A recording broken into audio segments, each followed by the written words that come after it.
your mangy buzzards, and don't come back. Savor your moment of triumph, Superman. Remember, victory has its price.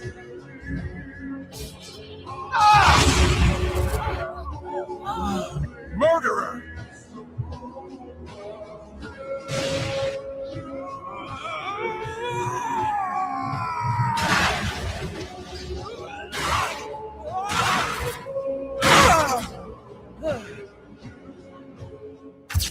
Go on, you mangy buzzards, and don't come back. Savor your moment of triumph, Superman. Remember, victory has its price.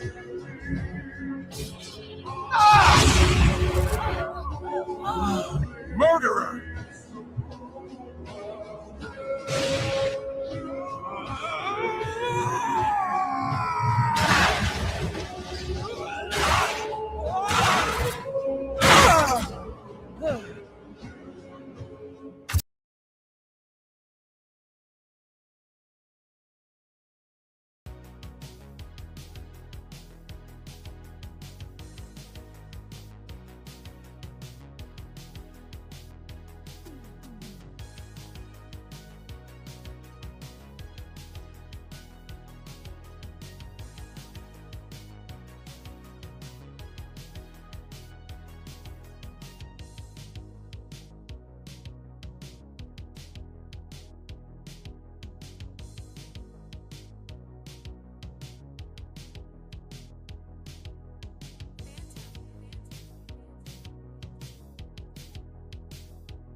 So they're loaded up. We're taking them where we took the others, to the camp of the damned.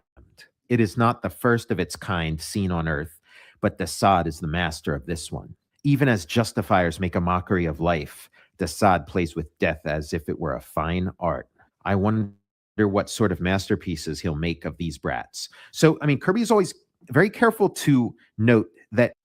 Hold on, I just made a huge blunder. I wasn't even added to the stage during my fucking epic intro. Been muted for an hour. Hail, brother. Yeah, so welcome to the show. You're now LIVE live with your host, the most froze, the bad boy of indie comics, the hottest ticket in all of indie comics today, the one that got away, the IP generating machine, the unstoppable, undiscovered creative juggernaut, the bad boy of indie comics, CEO of Glacier Mountain Comics. It's your boy, Glacier. Yeah. Welcome to the show, folks out there on the tubes of you. Settle in and get cozy. We're about to put creative juices, creative inspiration, creative motivation out there on the ethers. We're over here on the New God Sunday School with Tom Sholey on the Tom Sholey channel. Just a little bit of clip of his review of issue 3 of The Forever People. Some say Jack Kirby's scariest comic, aesthetically and thematically. Jackie Boy's scariest comic ever. You know, when he was over there at DC in the 70s, after his fallout with Marvel, he went over there and did his damn thing, which is today known as the Fourth World. It is his New Gods run. Comic books like the New Gods, Mr. Miracle, and the Forever People, like the Holy Trinity. And they're saying Jack Kirby's scariest comic, issue 3 of the Forever People. We're gonna get into it, and might do a little bit of a draw stream. Not sure if I'm gonna draw yet. A mouse draw stream probably on Clip Studio.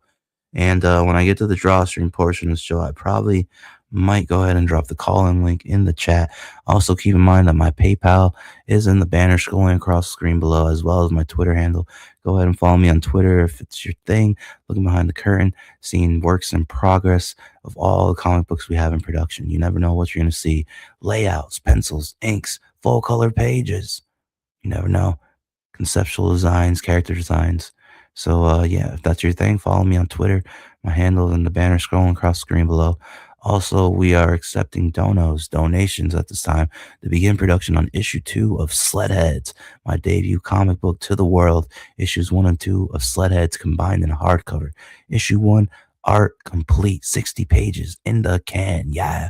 And we're looking to get started on production on issue 2 of Sledheads. The world needs it. The world needs a debut of the IP from the mind of the most froze, and you can help expedite that process.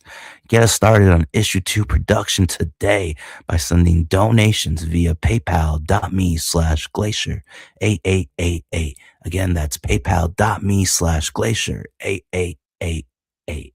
Yeah.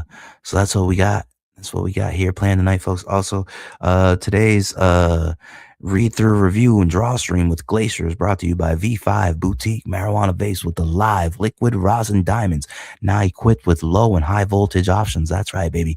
You can take the most savory of hits on high voltage, heat it up just right. Yeah, V5 Boutique Marijuana Vapes now triple strained up with the live liquid rosin diamonds and the fan favorite infinity mode. Hit that blinker 5 times and you can hit all 3 strains simultaneously. Yeah. We're smoking on an assortment today, a variety of strains. The sativa strain that we are getting smoky on is orange slush. And of course, we got indica mango runs. We're throwing some indica up in the mix. Mango runs, beautiful strain. And the hybrid strain of guava gelato. Yeah. V5 Boutique Marijuana Vapes. Best vapes in the game. Yeah. All right. Welcome to the show, folks. Let's get this show on the road. Issue 3 of The Forever People. We're over here on the New God Sunday School Tom Sholey channel to spread that creative motivation, creative inspiration. Just a little clip of this, and then we'll figure things out from there. Here we go. Yeah. Make of these brats. So, I mean, Kirby is always very careful to note that these sort of, cosmic beings, these sort of, space bad guys and space heroes and whatever, these gods, they don't, they're not just these, purely fanciful creations. They are reflections of humanity, and they don't bring anything to Earth that, mankind hasn't already brought here. They're just sort of a magnification of these things, of these issues. So, Desaad's Camp of the Damned. Kirby, wants to create a comic that is relevant, that has something to say about the real world and about life as we're going to experience it. And it's not just nonsense. He's invested his entire life into telling comic book stories. Yeah. Maybe at certain points in his life, he was just sort of filling the time, doing a job, telling, entertaining stories, just purely for the sake of entertainment. But he's done with that. At this point, he's in his 50s. He's done with that bullshit. He's going to Yeah. spend his life doing this stuff, making comic books. He's going to put everything he's got into them and really Yeah. say something the way, Say something. Mean it. people who are masters of any other art form would. This is his art form, and he's going to give it his all and talk about things he's personally experienced and things he's learned and things he understands about the world, and tell stories that reflect that reality, and talk about things that are, of earth-shattering importance, things that need to be discussed. And it's just kind of amazing that he did all this against all odds, and overcoming all the different hurdles that are just sort of built into the business at the time, and the medium and the genre. It's a pretty amazing accomplishment, this whole body of work, and this issue in particular. I trust this camp of yours is serving the purpose that overrides all others, Desaad.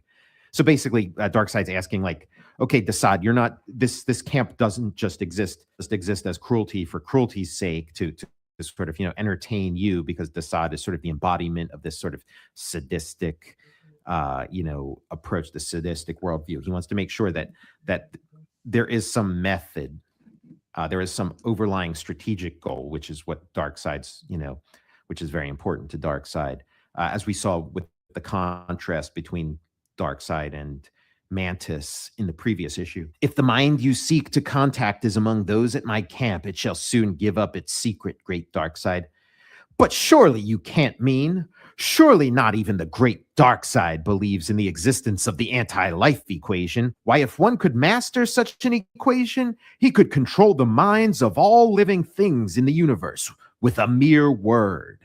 I believe in anti-life, great Darkseid, but it can only be induced in others by the means of inventive selling. So, Glorious Godfrey is not a believer. He does not believe what he preaches. He's very cynical, and he what he creates is anti-life. It is a version of mind control, but it's through coercion, through salesmanship. Like Arthur Godfrey singing about cigars. But this thing that Darkseid's talking about is some sort of cosmic thing that Godfrey just doesn't even believe in the existence of. This idea that you could do that with just a word, with without any of the accoutrements, without the uniforms and the salesmanship and the organ that the mind control sonic organ and his clever oratory, sort of group think and being part of a crowd and getting caught up in the crowd. Darkseid's goal, Darkseid's idea is something else. I like you, Glorious Godfrey. You're a shallow, precious child, the revelationist, happy with the sweeping sound of words. But I am the revelation, the tiger force at the core of all things. When you cry out in your dreams, it is Darkseid that you see. As Kirby's writing this, maybe Darkseid really is those things. Maybe he is this sort of embodiment of this pure terror, or maybe he's not, but he believes that. Maybe he believes that he is, even though he's not. Or maybe this is a bluff. Maybe this is bluster. Maybe this is these sort of empty words of a tyrant to sort of make them loom much larger in the minds of the people they seek to oppress. But that and that perhaps Darkseid doesn't believe this about himself. Darkseid, as the series goes on, it seems that there is a deep insecurity within Darkseid, which I think is what makes him want to control everybody in the universe. This feeling of deep paranoia and insecurity. The anti-life equation exists, locked in the mind of someone here on Earth, and only I dare reach for it. I shall create chaos here, shake up the planet, shake up that mind. He's deliberately creating chaos to consolidate his own power. I have many servitors to help me do that, each with his own methods, Desaad. You favor him always, great Darkseid. Think of what my justifiers do in your cause.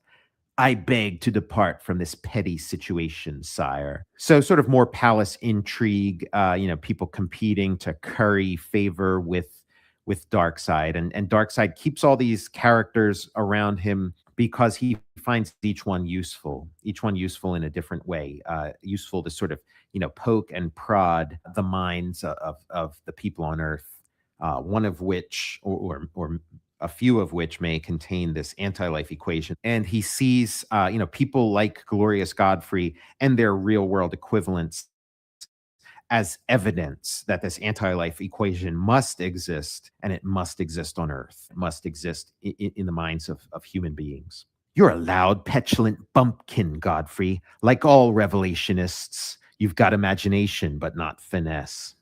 But I, good Godfrey, have both. I leave now for my camp, which Darkseid knows is terror, refined to perfection.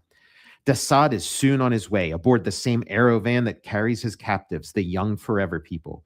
But their destination is the most bizarre and terrifying structure ever seen by the eyes of man. It is Desaad's own little domain on Earth, a pilot project of purgatory, where torment is computed, death is controlled, and escape impossible. Don't miss Kingdom of the Damned. And yeah, when you see, the form that Desaad's camp takes in the next issue, in issue 4 of the Forever People, it'll blow your mind. This series is on a roll. We're in the thick of it, and you're there. A lot of amazing things are going to happen in the next few issues. I'm Tom Scholey, author of Jack Kirby: The Epic Life of the King of Comics and Fantastic Four Grand Design. I'll see you next time for New God Sunday School.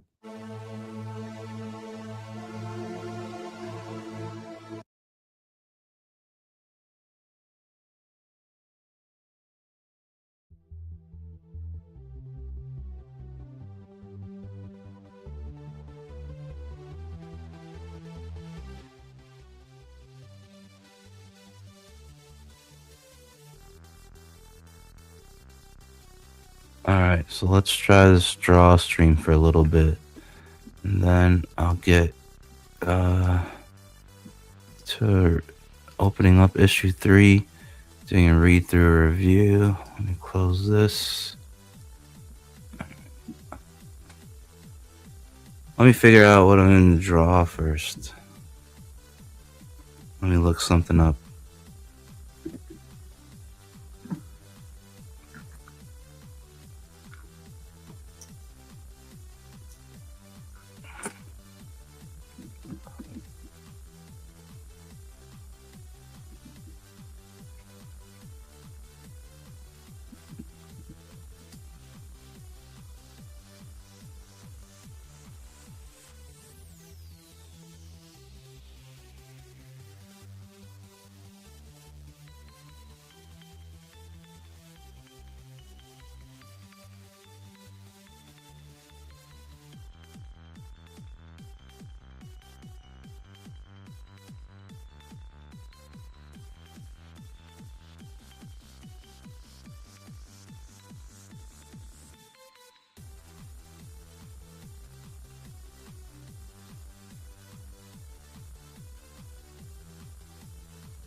All right.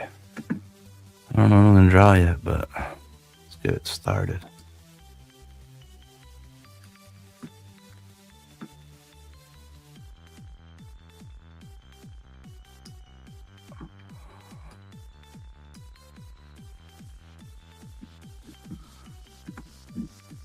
All right.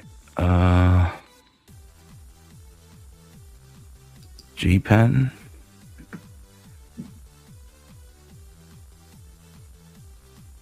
All right. Let's see. Where should I put this? Yeah, here should be good. Wait, why is it blue? Okay, it's black. What's the short?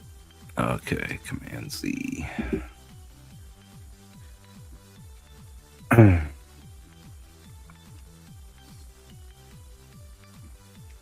All right. Let's see. Yep. Link is pinned. Link is pinned to the chat. Draw stream time. Then we're gonna get into New Gods or Forever People issue 3. So wait, where was that thing?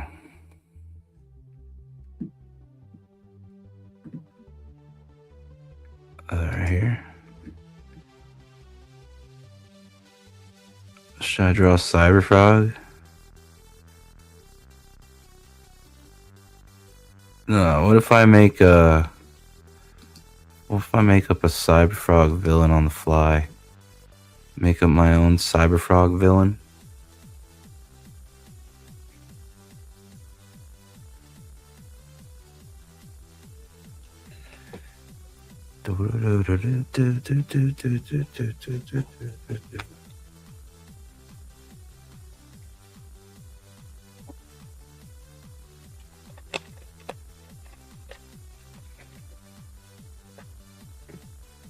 Alright, let's draw a Cyberfrog villain. Let me put on my brain for a second.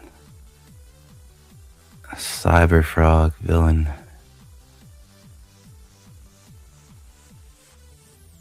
He's already got quite the rogues gallery.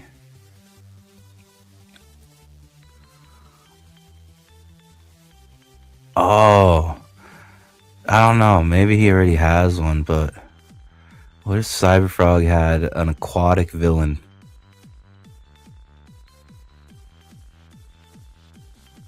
Yeah, something in the ocean and something techie, right? Because what's that word? Pergonia? No, it's not Pergonia. Peru, not Peruvian. I think it's Perdonian. Isn't that what his mother's called? Perdonian alien tech. All right, so let's think. Well, we just fucking made like a dolphin, like a dolphin transformer submarine. So as a submarine, it looks something like this.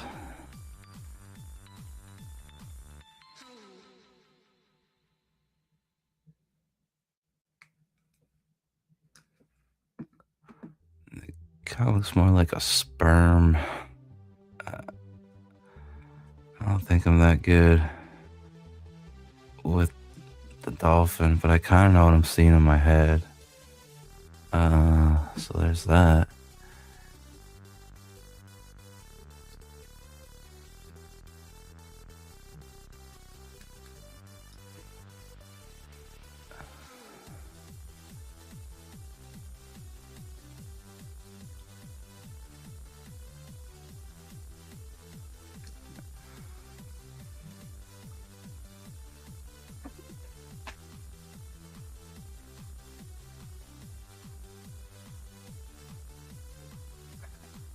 Alright, so if this thing's freaking,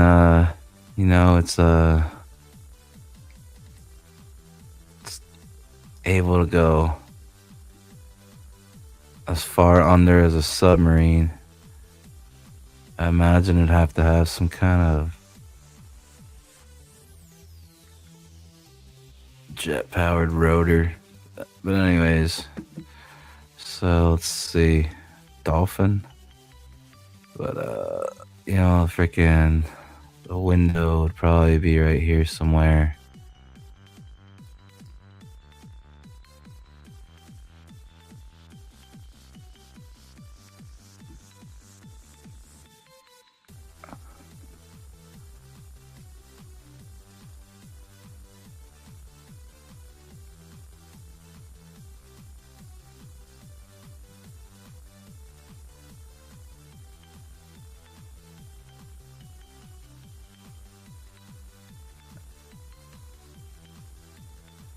We probably have to get some cool looking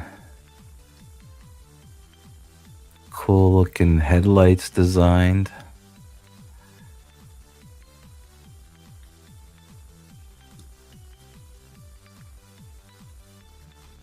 Gonna need some beams to see under the sea. I don't know, but I don't know if I like this design at all. Let me just get rid of that.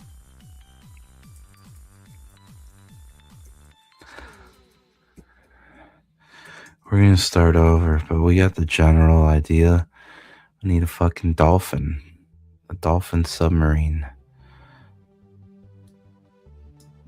How come I can't draw anymore? Real G pen. Can I draw? Hey. How come I can't draw? What the fuck's going on?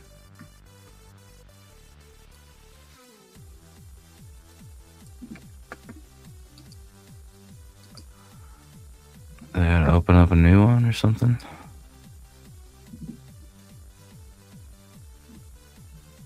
Oh wait, I should have just clicked one of these, right? Let me hit cancel on that. Cancel. It won't let me.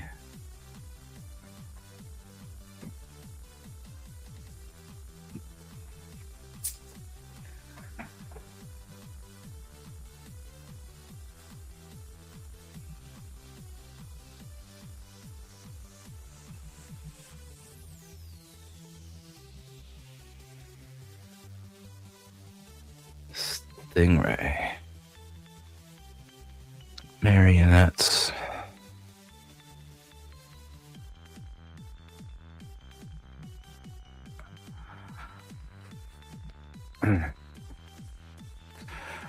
So yeah, Cyberfrog needs like a black manta, you know what I'm saying? He's an aquatic Aquaman aesthetic villain.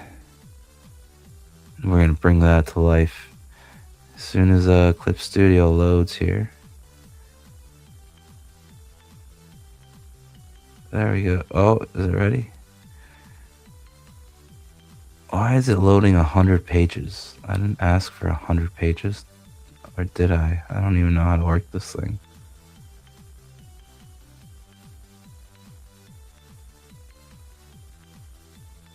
Holy shit, are you done yet? Can I draw?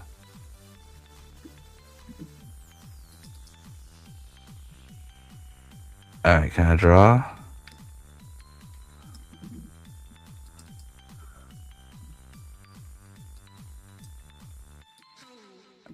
How come I can't draw yet? Hello? Let me draw.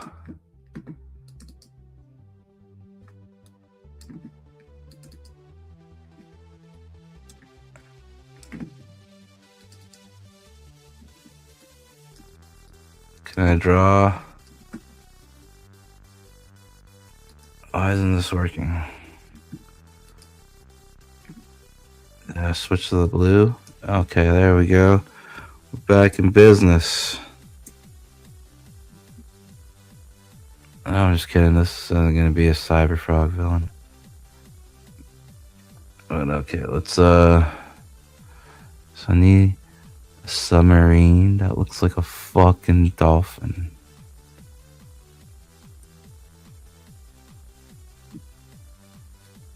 Meow.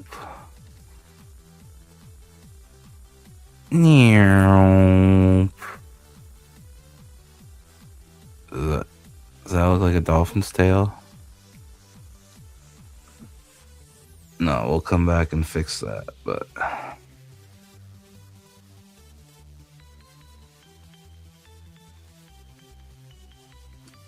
alright, so yeah.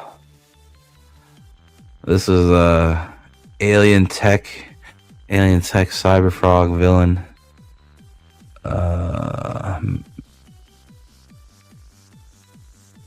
Where's I can't wait to get my job at All Caps Comics and send all kind of spicy emails. Man, I got a boop. Hold on. I don't know who you are yet. Hold on. Let me look for my eraser. Is this eraser? Eraser. Don't. Can I make my eraser bigger?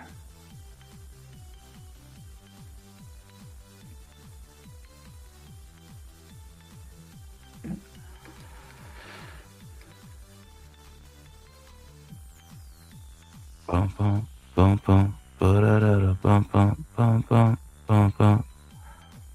I want to make my eraser bigger, but I'm afraid that it'll screw up the brush size, and I don't remember what the brush size is or how to get back to it. And I'd like to keep it there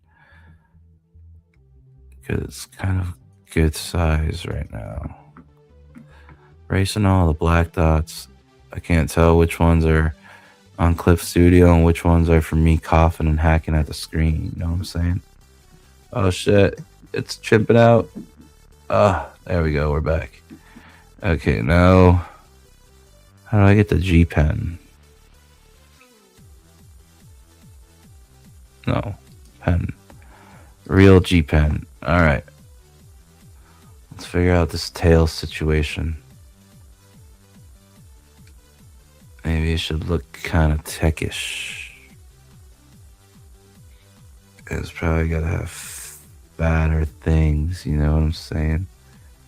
And if it wants to look techy. Yeah. Oh, fucked up.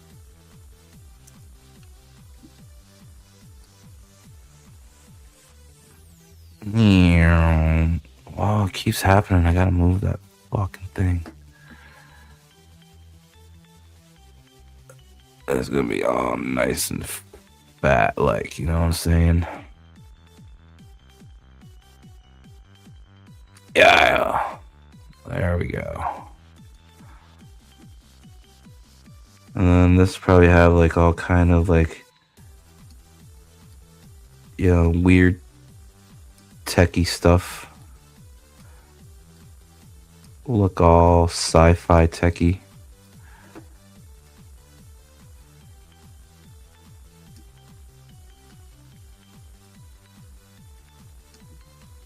Whatever you get. I don't know if I want to keep going. I kind of want to get the design down.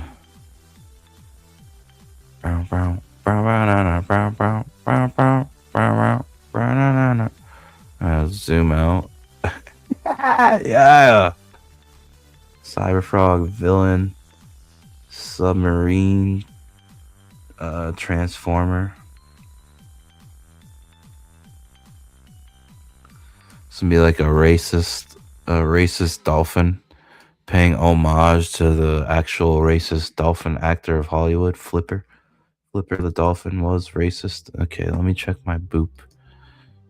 Oh, they left. Whoever it was decided to leave. I'm sorry, person. If I hear the boop again, I'll be back.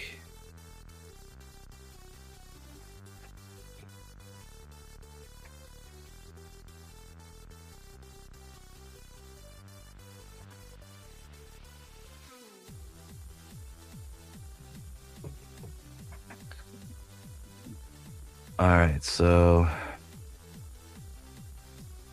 let me zoom in. This would be like, where Splash Gordon and Drip Valentine of my Ocean Fang comic would be sitting driving this warship, this war submarine, Ocean Fang, the only one known to exist, an alien warship that they commandeered and bonded with, named Ocean Fang. So this will be like, you know, where the fucking the control chairs are. That's where they be driving from, yada yada.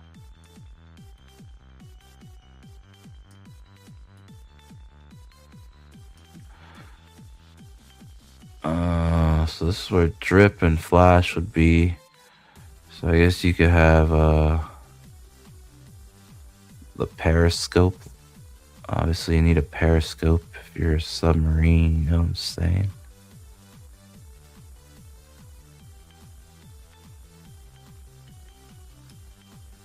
Periscope.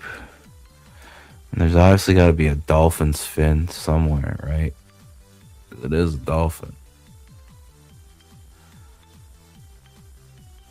And then maybe there could be cool little techie aerodynamic like fins added to this freaking mech, this warship, alien tech submarine that turns into a transformer.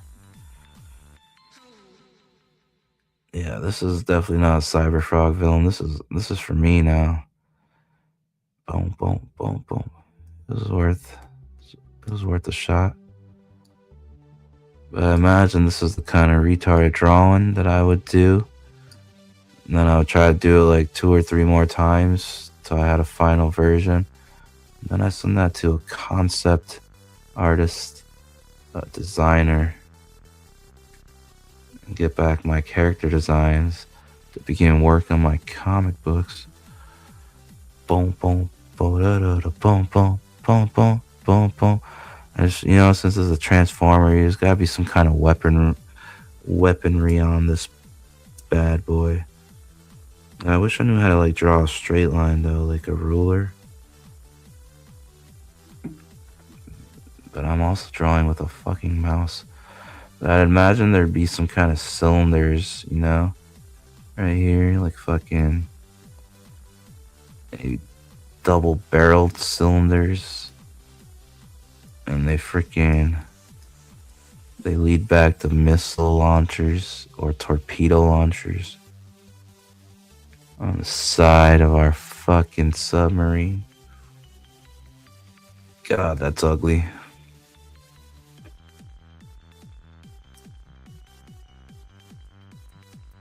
It's all ugly. Damn it.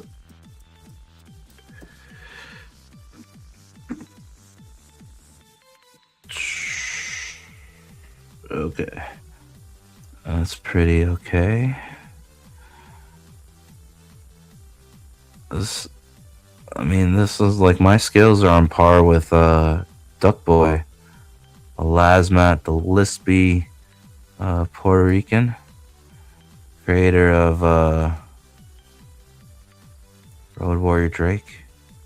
Like, these skills are right up, and these skills definitely blow Carol Colors out of the water.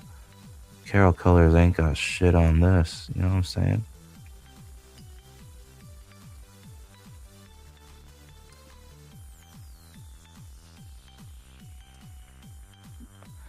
Some nice little missile launchers. Maybe there's like missile launchers coming off of this thing as well.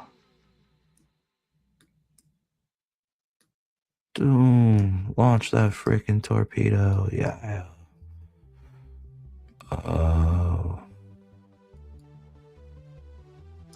Maybe like the dolphin's fin is like where the deck railing area is. It's like where everybody comes out to hang out when they're like, you know, this would be the part that's above water where they can come and get some recreation.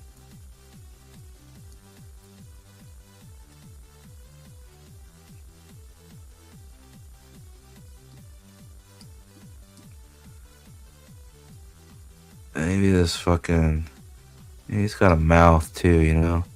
He's gotta be able to shoot some fucking kaiju incinerating lasers space tech lasers in the water, some sonar fucking disruptors, earthquake shock missiles.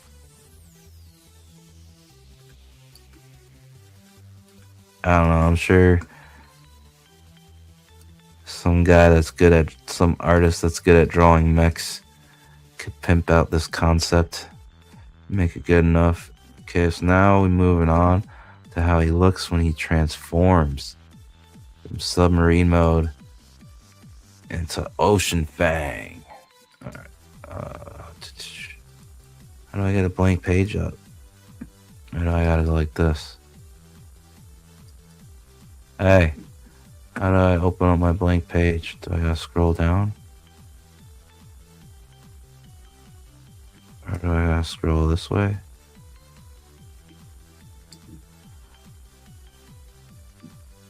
I don't know how to get a new page.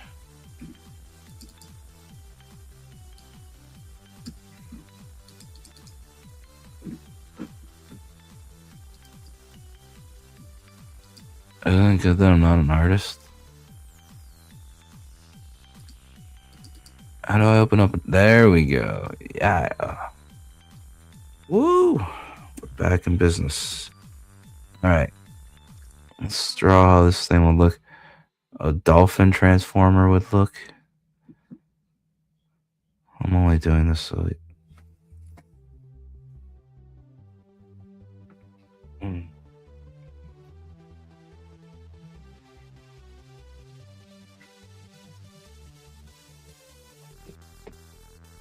Alright, so let me get my Lasmat on here. Drawing with a mouse. Real G-Pen. I hear that's the good one. You know, that's what the former pros used to tell me. It's all about the G-Pen. Alright, so we got a fucking dolphin submarine. Need to figure out how he looks as a fucking transformer.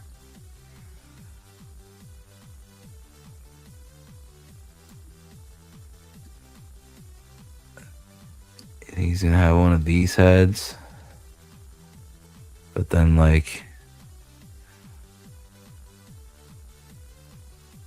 just around him is like this kind of thing. No, hold on.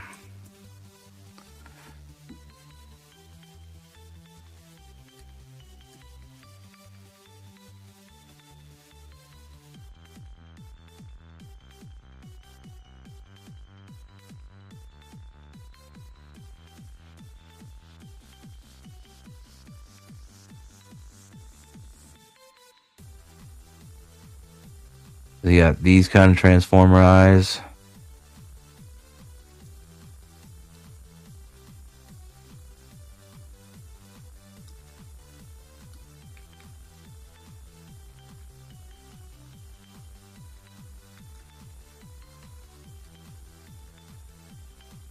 He's got the underbite going on, you think?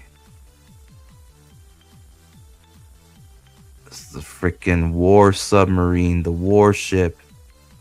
AI alien tech warship known as the Ocean Fang. It's the only one known of its kind. It's commandeered by Splash Morgan and Drip Valentine as they protect the world aquatically.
No, this was like a transformer that had a bad hair day.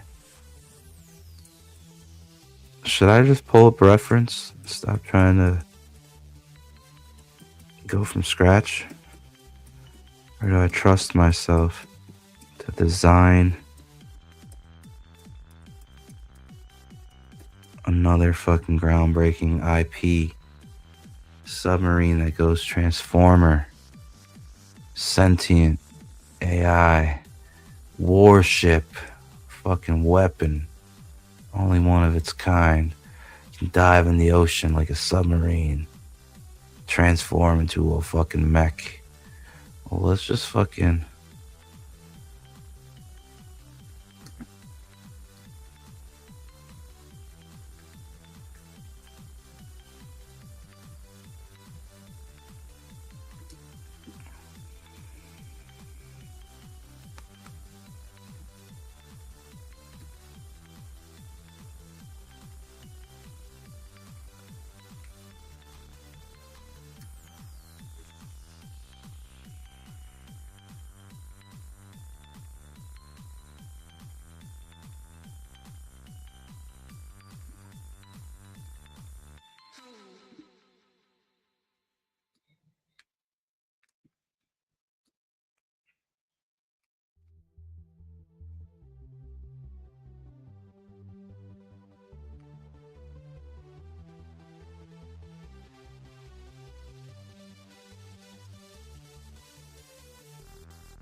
Fuck. I'll do everything on the how do I go forward? How do I redo? Oh, Command Y. Okay.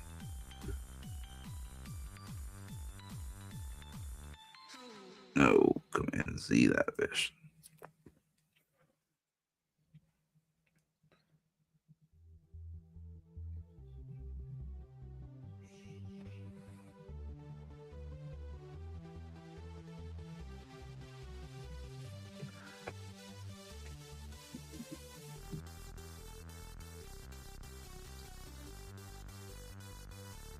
No, I've lost my G pen.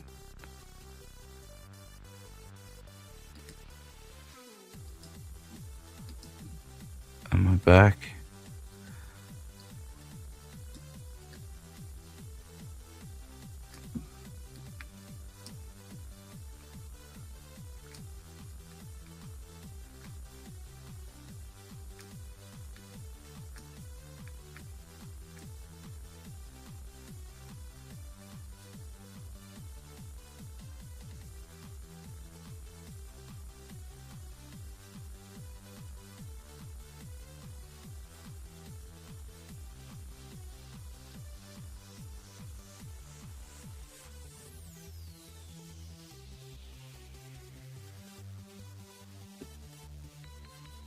It feels like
I need a ruler and some circular tools.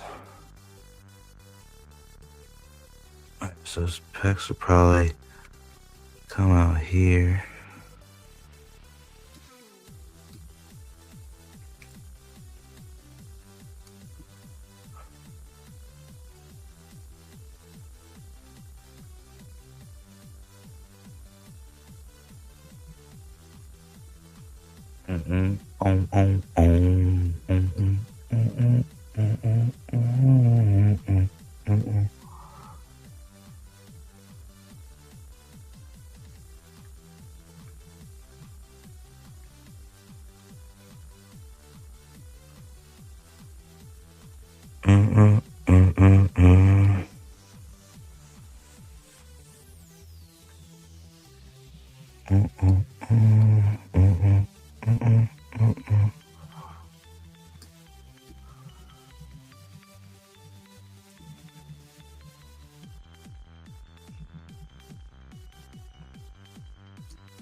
I don't like this. This needs some work. You like this?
This is the worst looking Transformer of all time. I'll definitely have to use references. But I don't want to swipe either, but I don't want to be way off base either.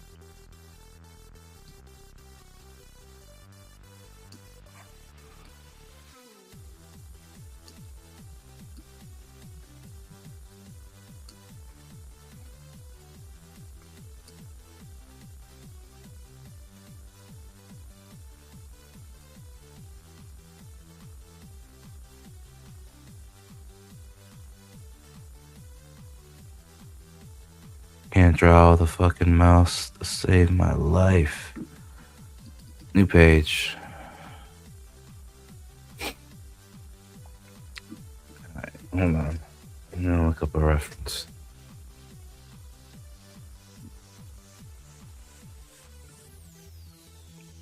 Dum dum dum dum dum dum dum dum dum dum dum dum dum dum dum dum dum dum.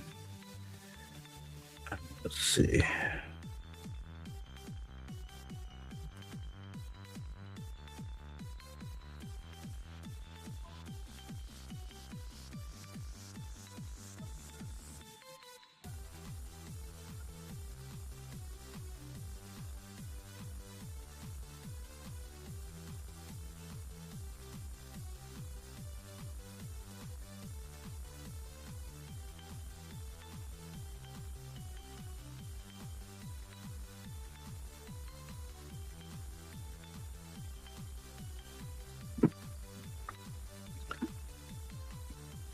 So I know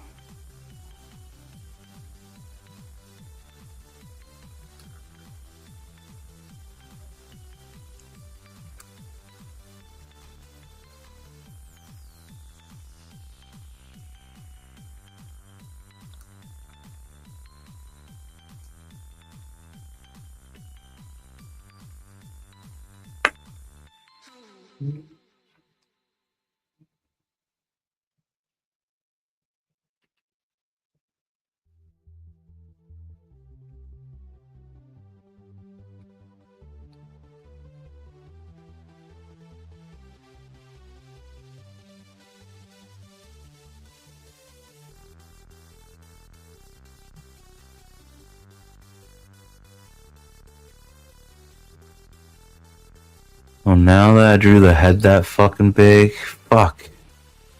Why did I do that? Because now I'm gonna have to draw the body ginormous.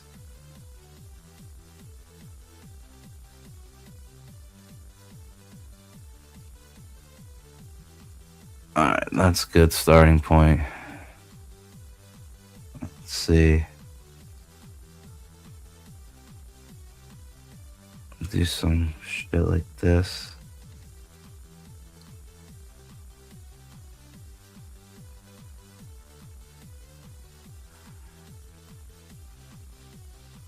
Maybe for like a little dolphin fin or something.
this will just need some work.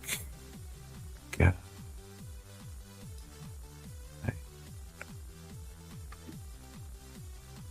Should be okay for now. I'll come back to it.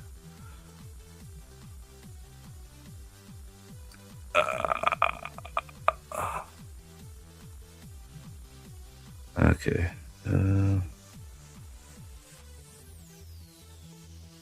Do some weird shapes right here.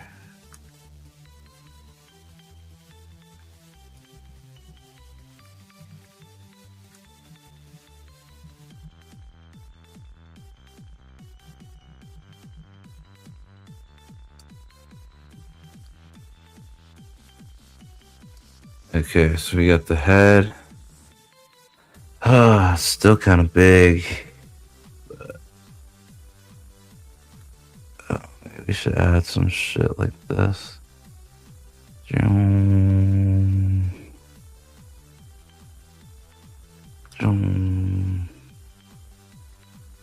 like it makes this part thicker. Holy shit. Drawing with a mouse fucking sucks.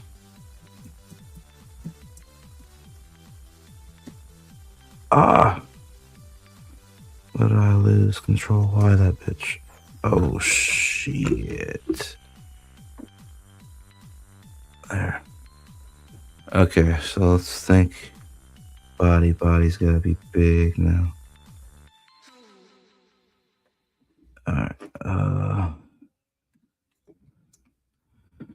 so it's gotta these turn that way. You know, so let's start here. Hey, where's my G pen? Alright. We can start like here.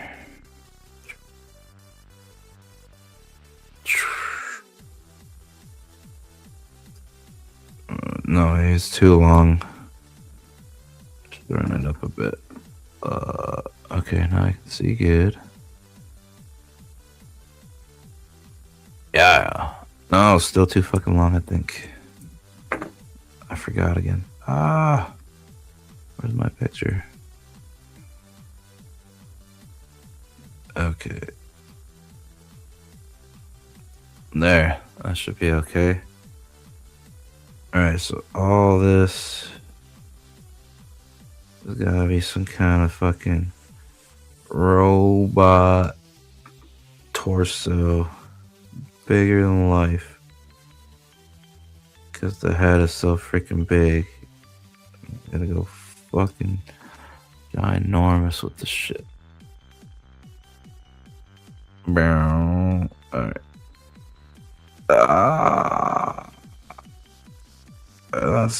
You think that's done? No, it's not done.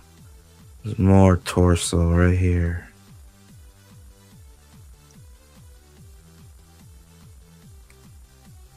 Damn.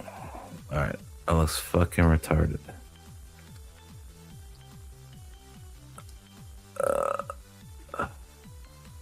Fuck.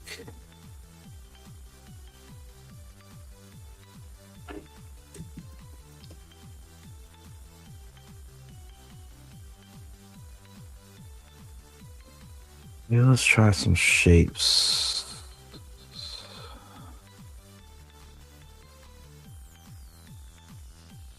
Okay. It's like the guy like.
Isn't this the best draw stream you guys have ever watched? Just good stuff.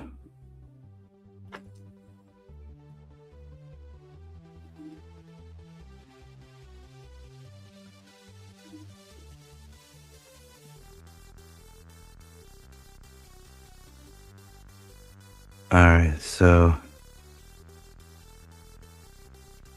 that was fun.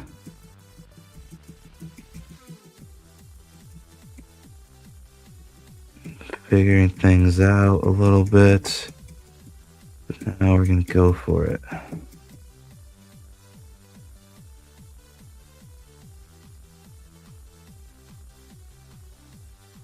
Hey.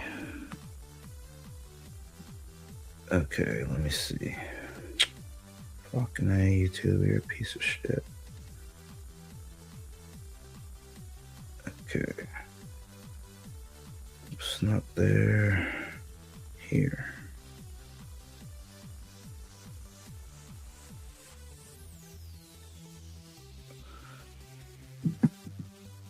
Okay. So if that's the length I want his chest to be, his arms are gonna have to be out here somewhere.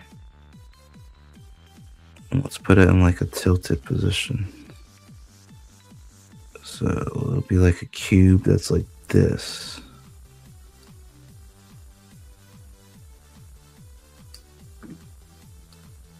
Right? I think.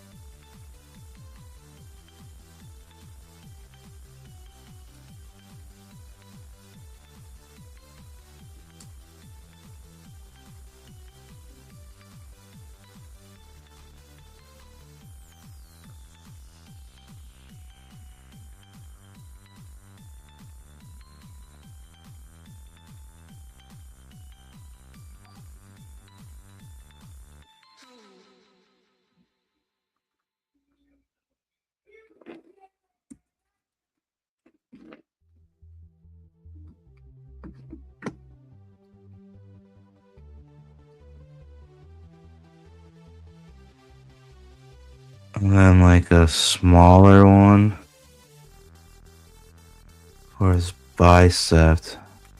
We're gonna have to take a chunk out of it for a joint, right?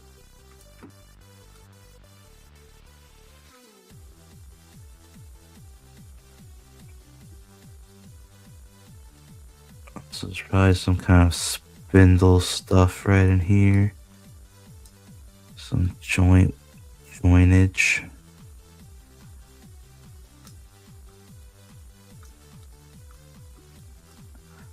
And then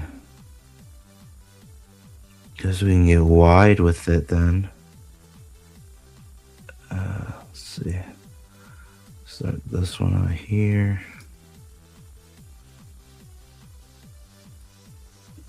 Just come down with it.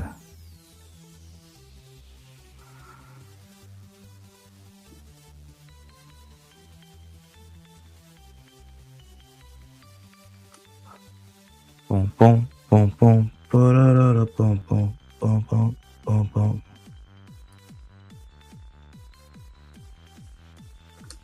Boom, boom, boom, boom, boom, boom, boom, ba-da-da.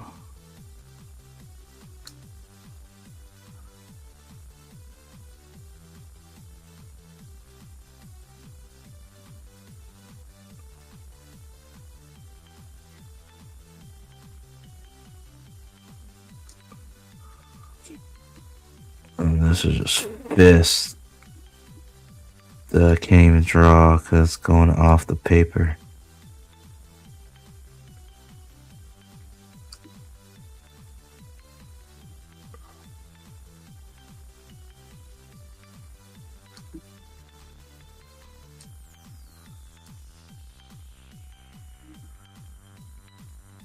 Let's do this part.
Yeah.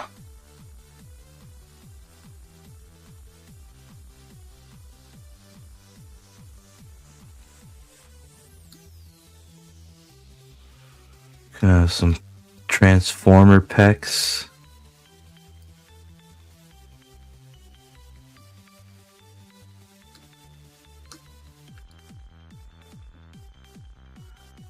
Big chunky Transformer body.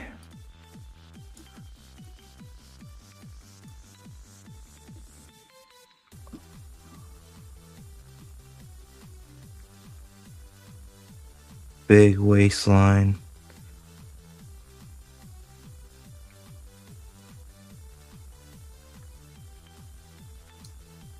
We can start with his legs.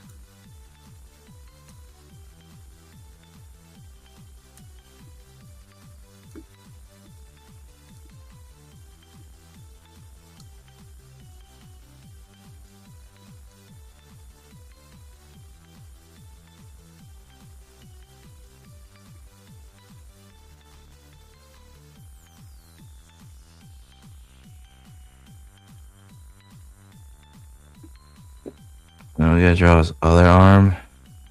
Maybe this one I can fit on the screen.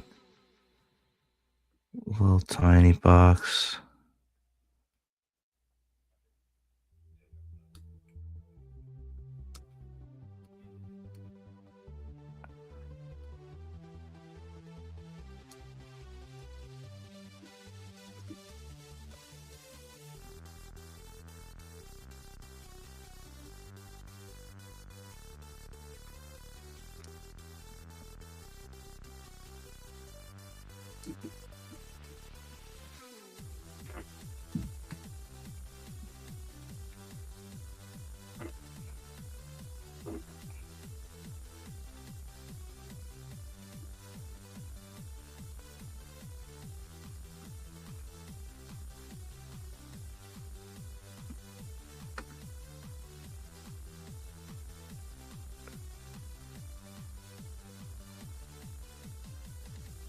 I'm gonna draw a bit of a skinnier one.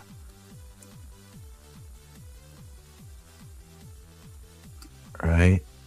I think. And we also come in over here with that cubage.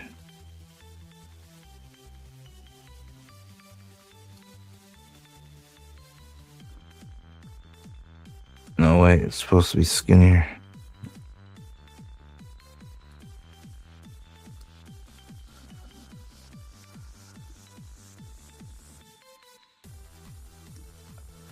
And there's that part taken out of it for some joinage.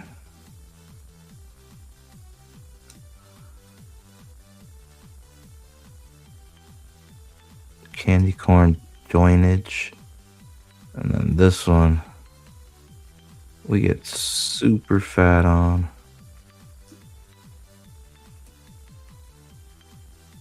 Yeah.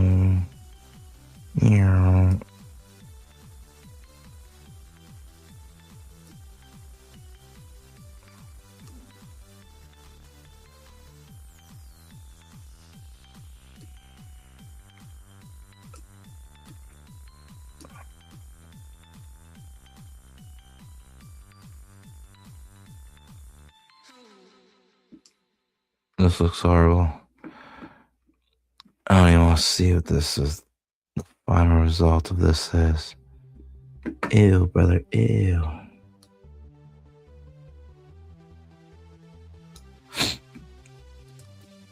Okay, I got a new page. Okay, a new page.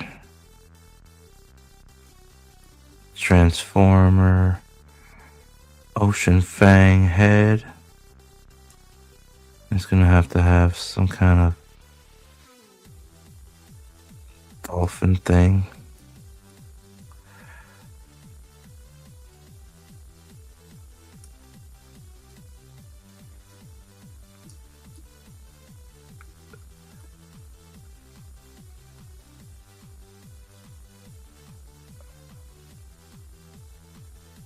Boom, boom. Okay, so then the body, the arms, boom, boom,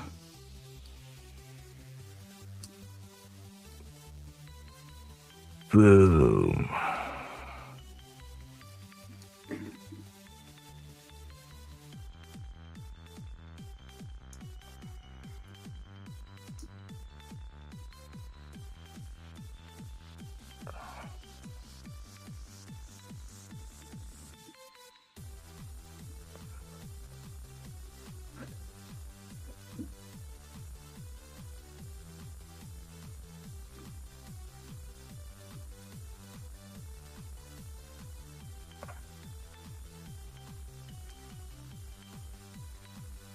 Transformer packs.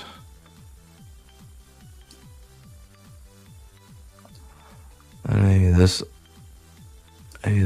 arm is up here doing something crazy.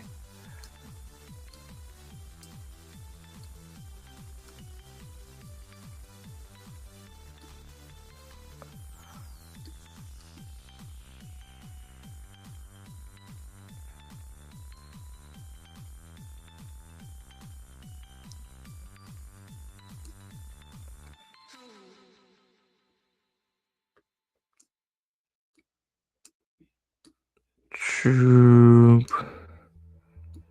Troop.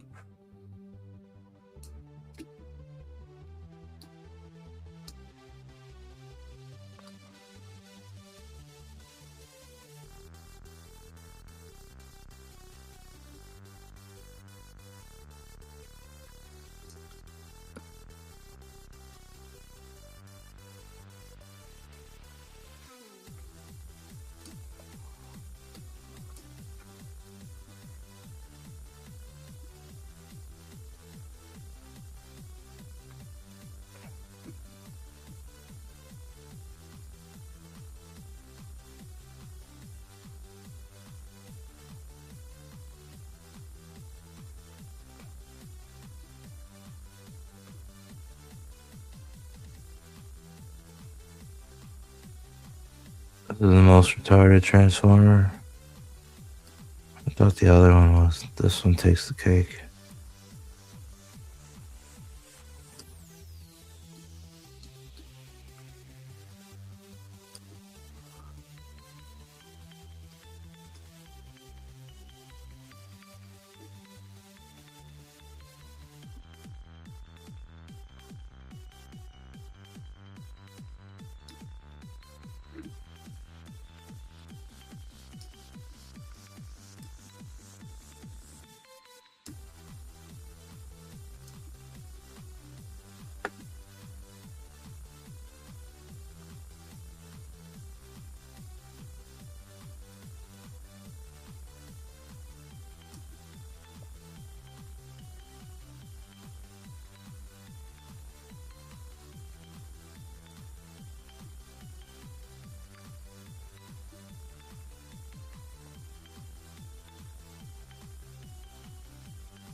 Chunky legs.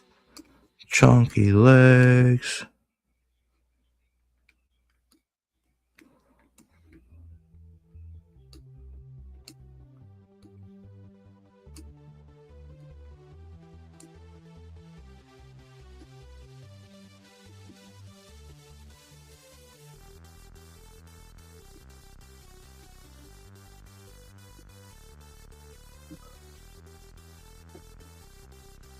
Alright, there you have it. And then his shit would go like this.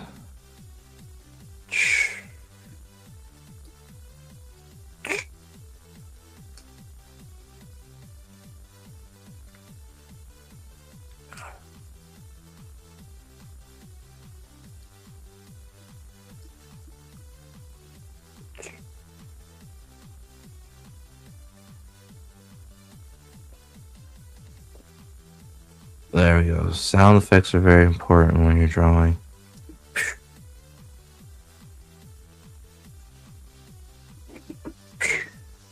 I'm like fucking Bob Ross over here.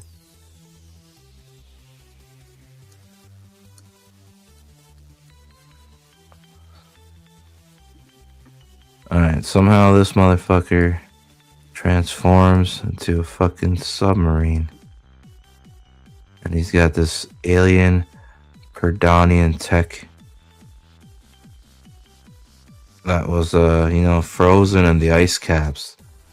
But Al Gore and Greta Thunberg, turns out global warming was a thing.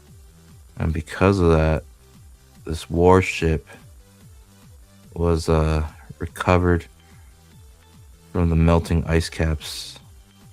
This AI sentient warship, submarine transformer, Ocean Fang. Yeah.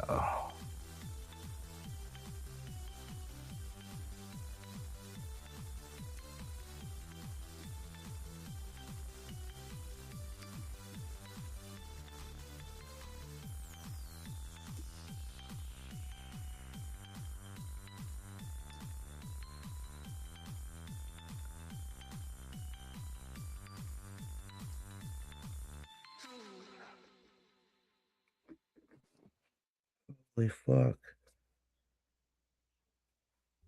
What are the odds of that happening?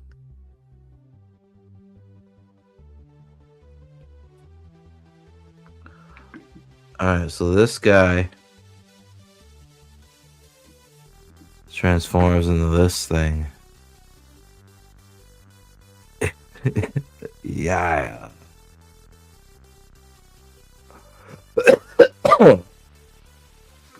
From this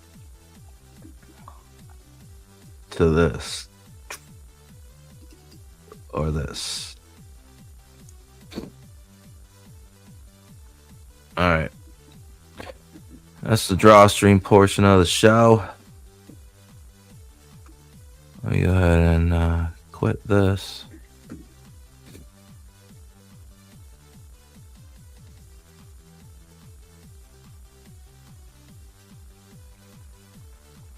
And now, let's read the comic book. Where is it? Right here?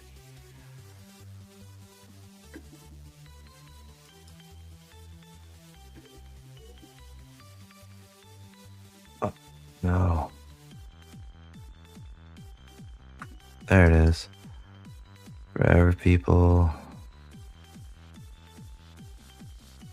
Issue 3. Alright, well, that's opening up. Let me turn off the music. Oh, you think we should keep the music going? Let me check the audio. Oh, you think we should keep the music going? I think it's perfect. It's cocaine music, just like a tree. Oh, never mind. I can't see you guys. Nobody said that in the chat at all. Okay. Issue 3. Let me see how it looks on screen. Beautiful, right? Okay. I gotta blow my nose.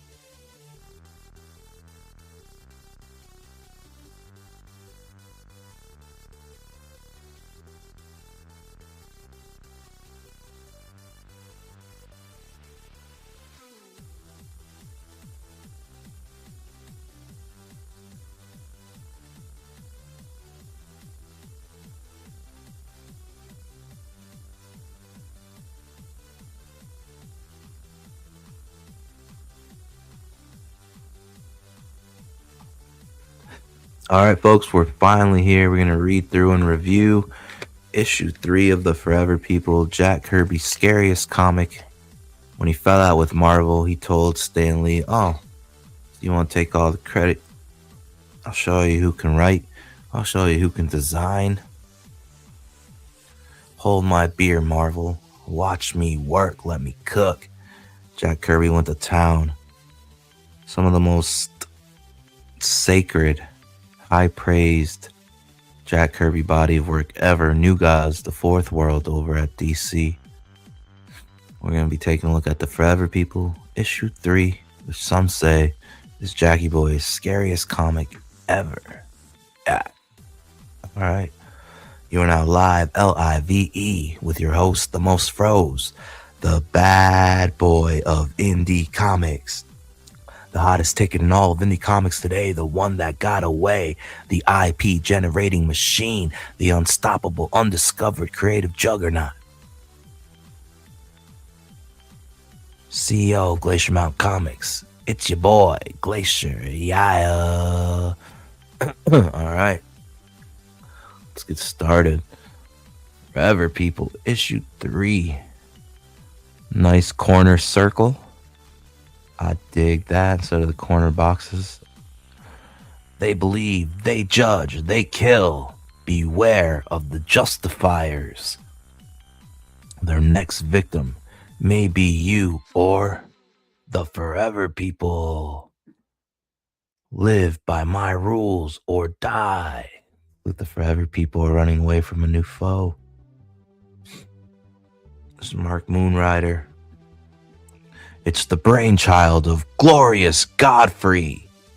If you fear life, Godfrey will save you with anti-life. It's a cool little cover. Like what they did with the, the shadowy reds. Signify danger. Wait, let's have a full look at that bad boy.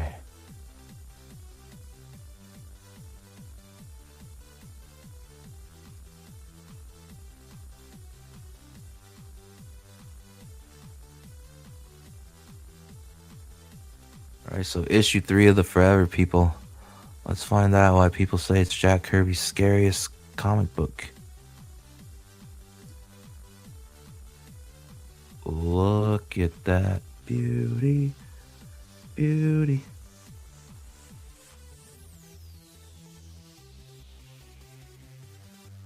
Wow, look at it. It's like a very Children of the Corn vibes, but I'm pretty sure this predates Children of the Corn.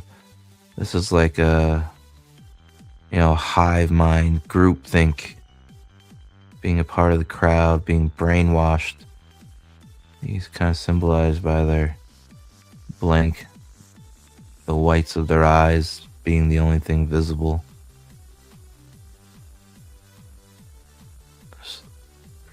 Whoa, Hitler. That is the great thing about our movement.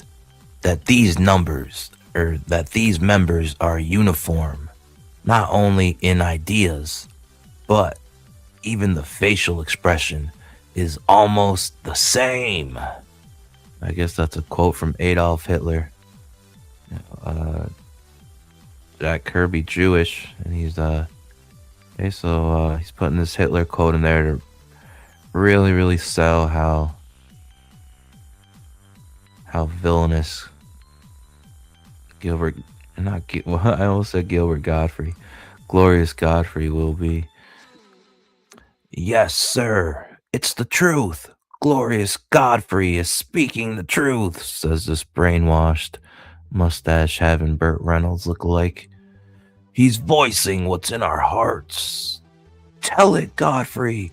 Tell us how our pride is being attacked and dragged in the dust. It's the others, Godfrey, those who don't think right. This is our world, our world. They have no right to meddle with it. Ooh, groupthink. Page 1, he numbered his pages.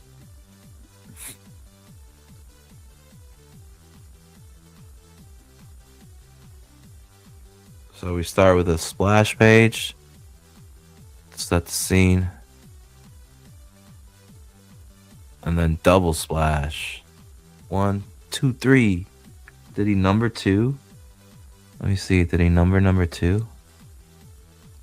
I don't see a 2 in the corner. But he numbered it. Oh, yeah, it's right there. 2, 3. Damn, look at this beautiful Kirby artwork.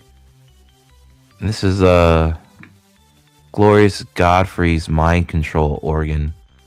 So very religious tones set in here by Jack Kirby.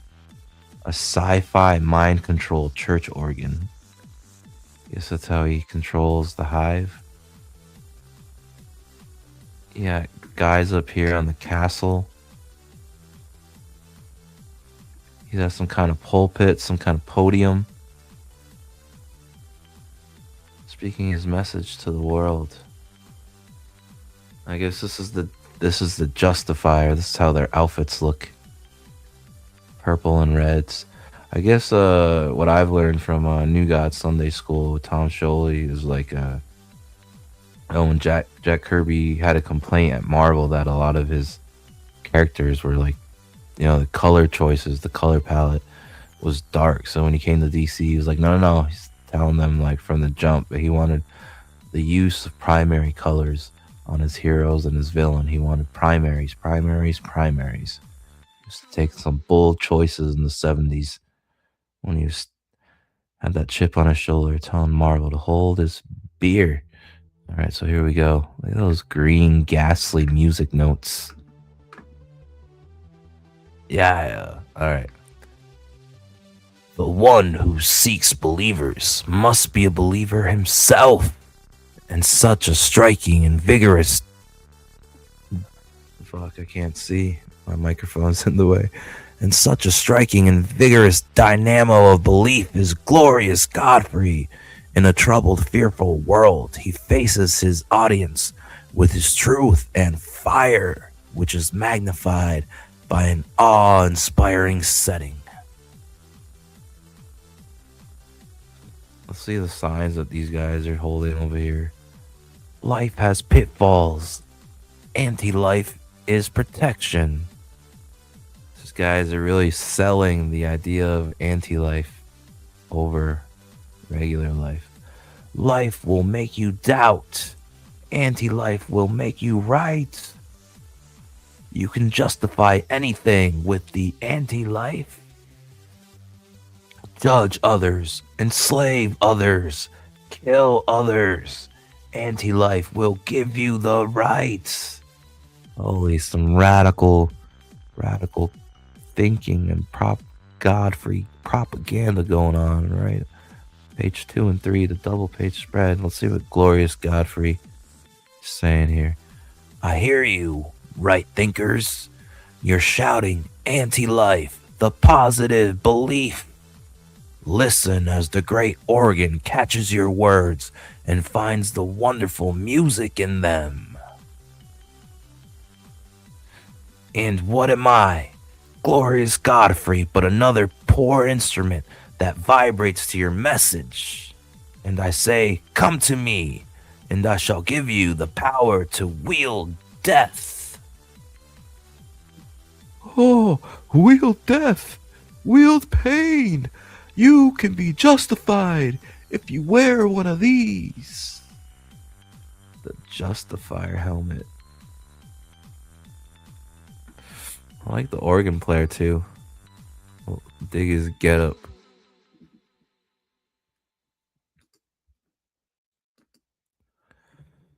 Alright, page 4. 4-panel spread. Oh, enter Darkseid. On some kind of tech. FaceTiming. This is very Space Ghost. Even the colors, I gotta say, is very Space Ghost, coast to coast. So maybe they were Kirby fans.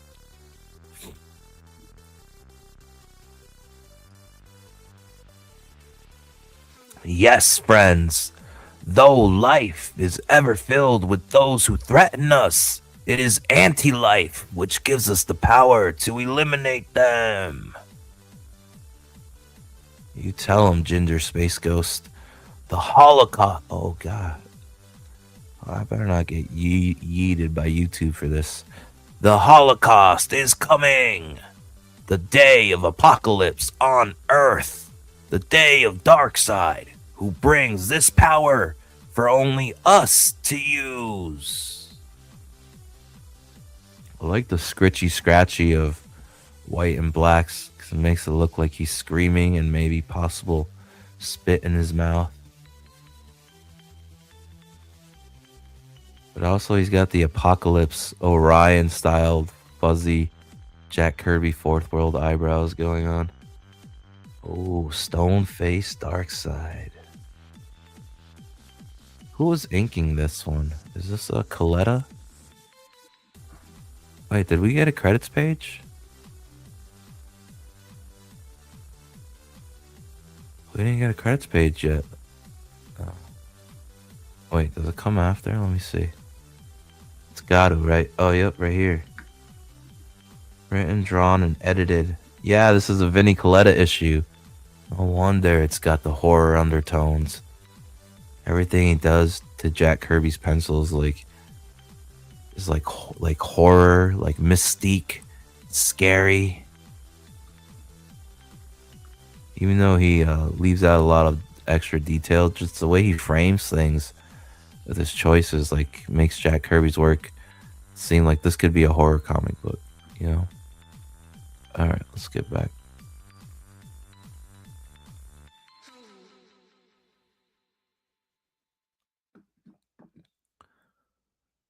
Oh, look at him use Darkseid to proclaim to his people, yes, it is his gift to us, friends. The cosmic hunting license. The right to point the finger or the gun. Yeah. Who can stand against us, friends?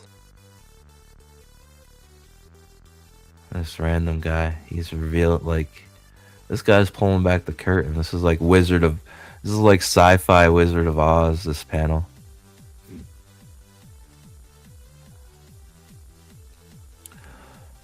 Certainly not the others.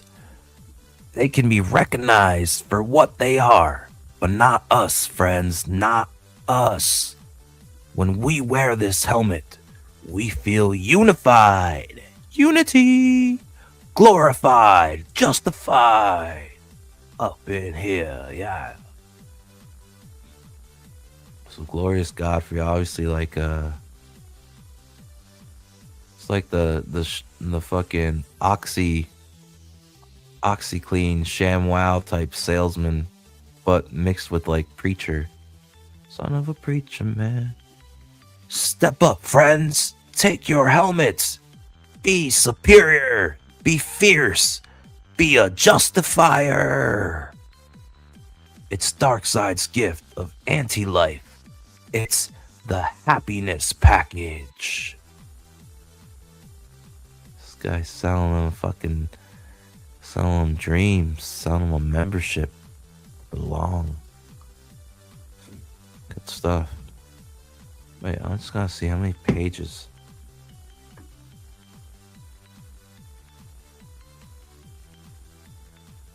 Is it a lot? Is it just regular issue size? No, I think Kirby was doing oversized issues. Oh no, it's only 22 pages. Not bad. Okay, so let's start off with our credits page, credits splash page. And oh wow, just dropped right into the action. There's a justifier and there's the forever people approaching. Just crippled guy on crutches.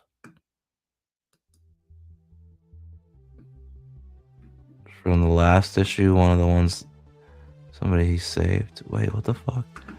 How'd I get over here? Okay. Inked by Vince Coletta. Written. You hear me? Written. Drawn and edited. Edited by Jack Kirby. Marvel, hold my beer, you bitches. Stan Lee, huh? You want to take all the credit, Stan? Stan the man? Thus, Apocalypse makes contact with Earth. Thus, the harbingers of Holocaust link up with human minds and hearts that wait to act in chaos, like the ancient witch doctors of old. Glorious Godfrey sounds the clarion call and begins the dance of death in modern times. The message of anti-life is powerful, and its disciples must strike first at the forever people. Read Life versus Anti-Life. Beautiful splash page of the Justifier. Simple design, but good, very good sci-fi Kirby 70s space opera before space operas were a thing. Where are your friends, boy? Tell me, you little garbage, or I'll kill you. Let me go. You're hurting me. Demons of Apocalypse, a Justifier. He's got Donnie. Okay, so that's their friend Donnie, their earthly friend Donnie.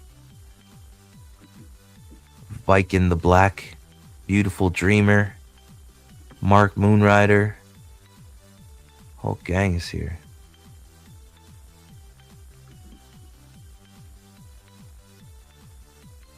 I mean, very simple, but it's cool. In between the legs. And what page is this? 5. We gotta get to 22.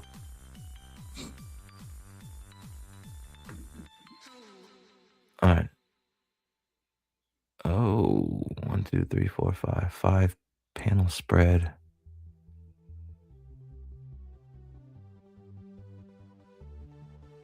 Moving the action to the right for the page turn. Or wait. No, this was the page turn. Boom. Boom. Now you zoom in on them being worried about Donnie. Mother Box has bent the light around us, scattered the sound vibrations. Ping, ping, ping. The Justifier can't see or hear us, but I know, he'll kill Donnie. Create an illusion, beautiful dreamer. Confuse him. That's Seraphim. Where are the forever people, little swine? Tell me. Very Shredderish looking Justifier. Goes from this to throwing them. We'll tell you, brother. Oh, Beautiful Dreamers casting an illusion with the Justifier helmets. Well, what? Who are you? Where did you get those Justifier helmets? Ping, ping, ping, ping. Oh, Mother Box is going crazy. No. Ah. Flung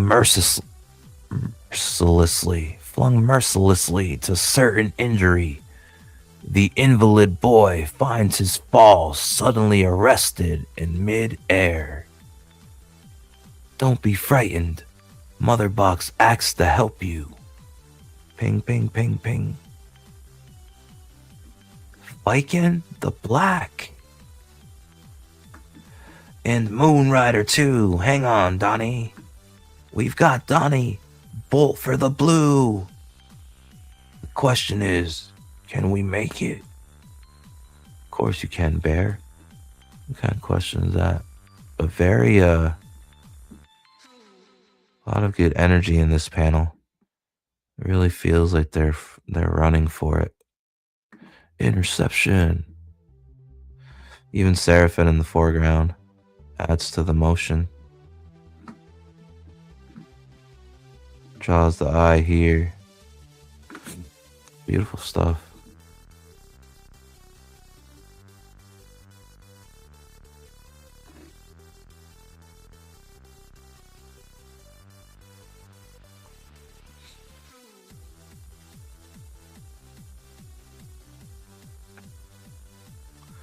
Right, so page 7, boom.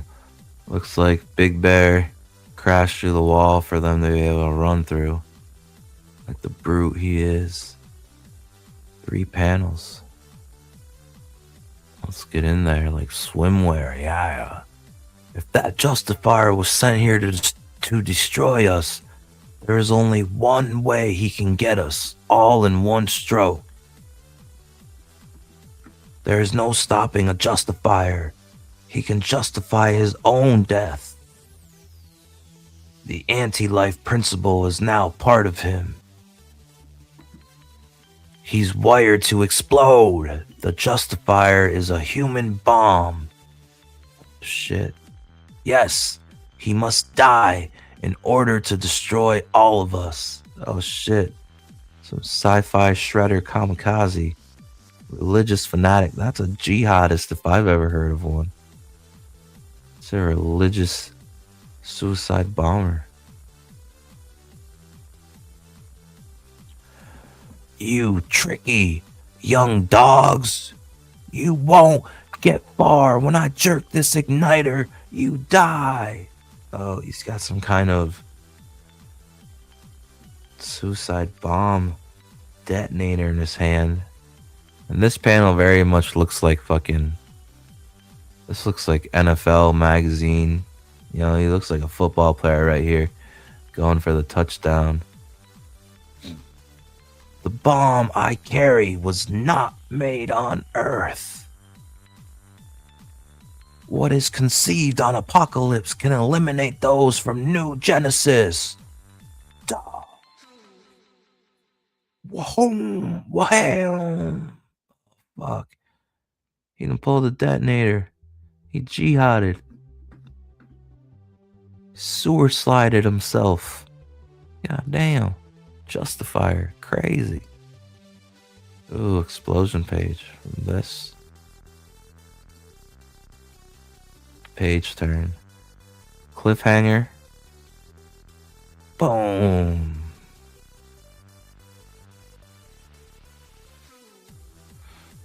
And 3 panels, so the artwork's nice and large.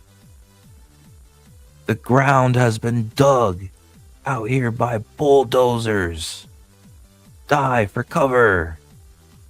Okay, so they found some ground that was dug up by bulldozers.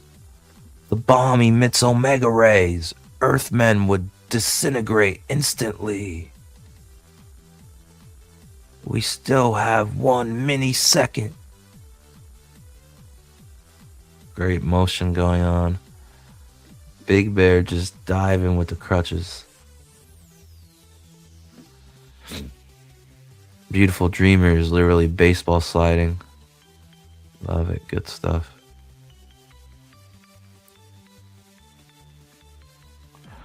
Although hiding in an abandoned district of a city in the process of urban renewal, the Forever People have not found sanctuary from danger.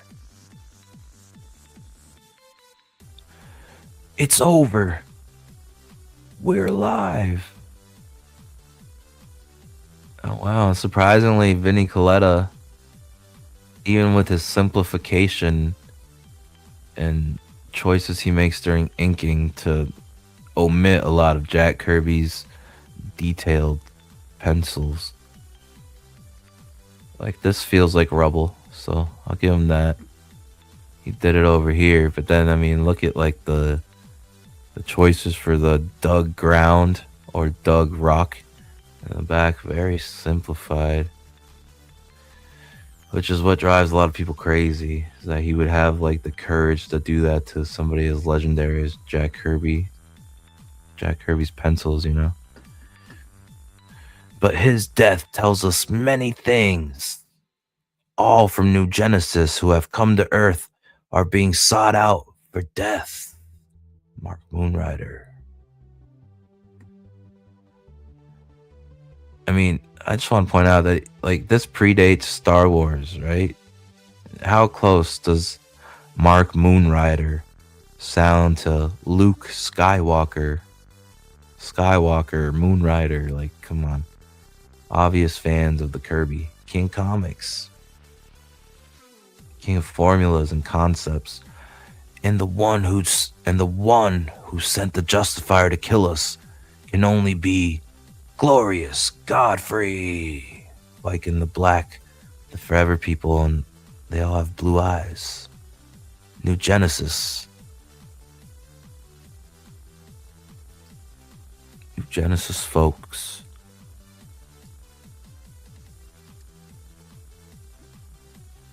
I just want to look at that one more time.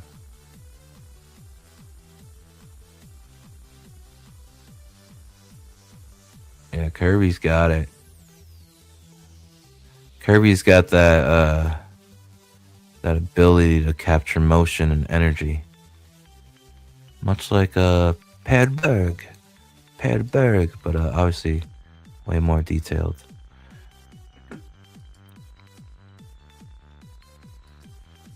Okay. So now they're talking with Donnie and then they gotta go.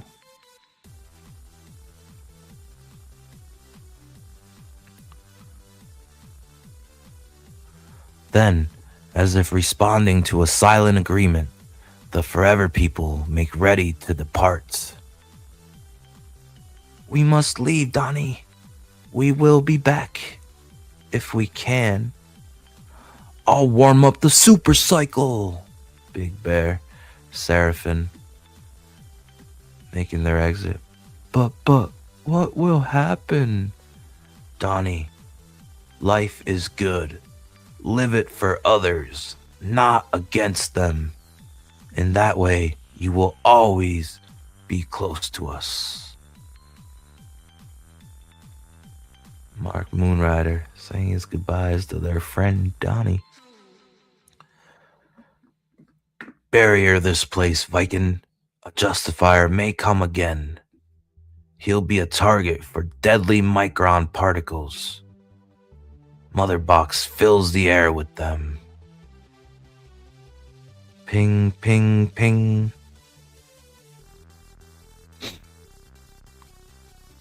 Hell yeah, the super cycle, one of my favorite things Kirby ever made. The particles are computed not to harm the boy. On board, on board. Goodbye, Donnie. We leave you what cannot die. Love, friendship. It is so in New Genesis. It can be here. Mark Moonrider hopping in the super cycle. You must come back, you must. Preparing for phase out. Get your coordinates from Mother Box and work them into the cycle's computers.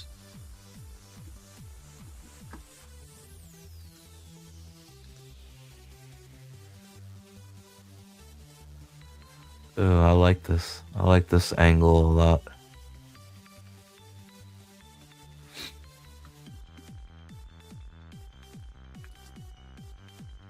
Wherever Glorious Godfrey and his Justifiers are, Mother Box will reach out and find them. Sexy, beautiful dreamer. Is there any reaction signal? Read it off.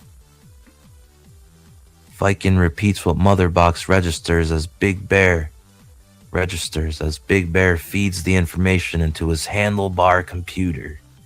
Ah, yeah, that Kirby tech. Got it all? It's in. Ping, ping, ping, ping. It's coming. Revolutionists like Godfrey have strong emotion flows. Mother Box is picking his up. I hear it on intercom.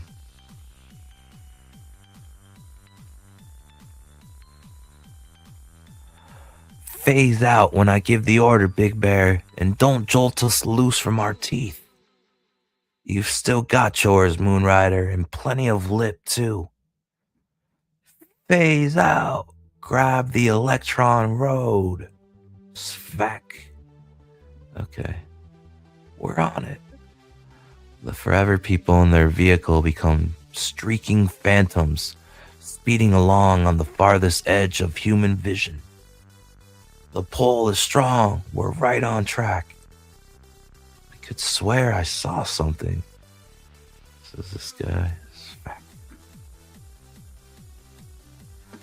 Page are we on? Page 10. Got 12 more pages to go.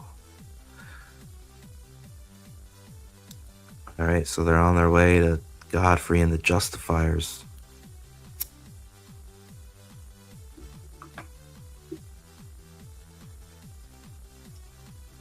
Whoa.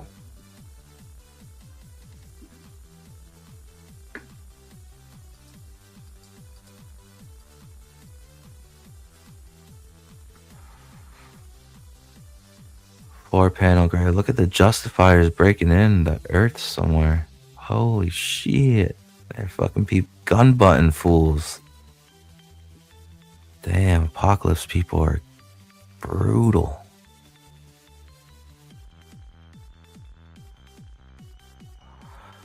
But at that moment, swooping down upon the unsuspecting city, this is the part of town we want. The people we've chosen as targets live here. Damn, look at that Kirby tech. It's fucking fire. Move in swiftly before the swine realize what's happening. Seize as many as you can. Don't bother to discriminate. The women and children are as hated as the men. They're all strapped up.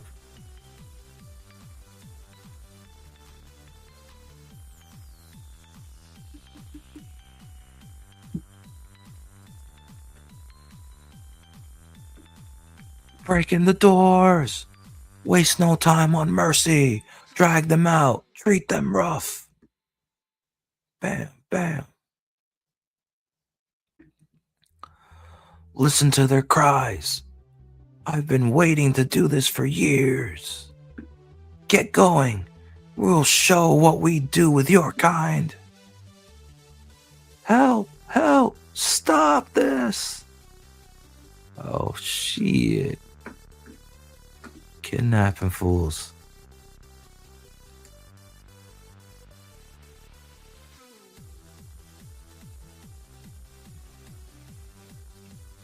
Huh. Good use of a page real estate.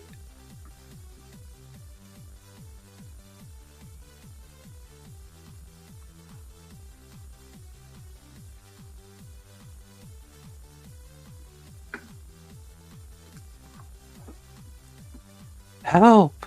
Where are you taking us? Shut up! You're nothing but animals. Get in the van. Stop shouting and get in. Wait, how do the Justifiers know what a van is? Is that what they call their transport van? I never noticed that part before until now. Get in the van. You guys don't have a fucking van. We've got all on this list. I'll take off before the police interfere. Damn, so they got a fucking list like fucking Adolf's Gestapo. I see what you're doing, Kirby. Anti-life works. We're justified in ridding the city of this human trash. The city should thank us. As they're cruising through, Kirby drawing some city buildings.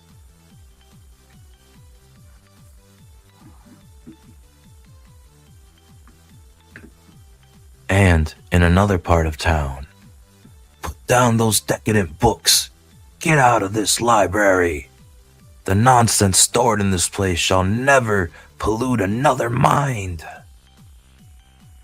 Oh, I like the lettering, how they fit mind in there, like obfuscated it.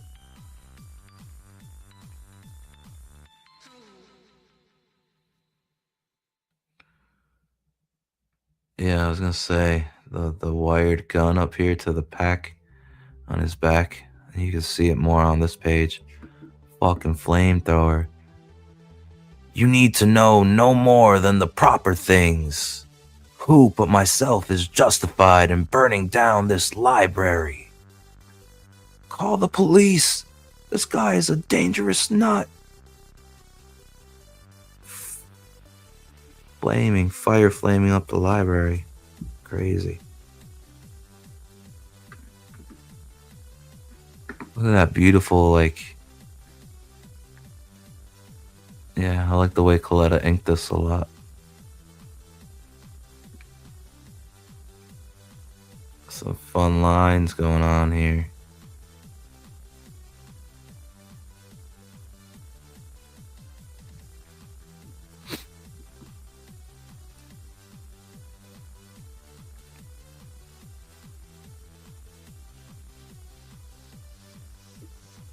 Alright, so we flip to this. Oh, we're back with Glorious Godfrey. Look at getting all done up, getting his hair and makeup did. Celebrity treatment. From his headquarters, Glorious Godfrey watches his justifiers in action as he prepares for a new audience. You look wonderful, Godfrey. You'll sweep your new audience off its feet. My little legion is doing well, too. There's one of them defacing a store with an S for scapegoat. Oh, shit. An S. Not exactly the swastikas, but I guess close enough to SS, maybe. S for scapegoat. Oh, throwing a brick through a window. Very, racial undertones against these humans. Anti-life is a heady, accelerating experience. Godfrey, they're in ecstasy. Yes, they no longer think. They revel in violent emotion. They will do anything I say in order to feed their emotion. This kind of looks like Beautiful Dreamer. They are now no more than zombies in my control. Godfrey, the screen image is gone. It now registers a moving blip. Uh-oh. Radar. It can only be a phasing vehicle. We've got visitors not native to Earth.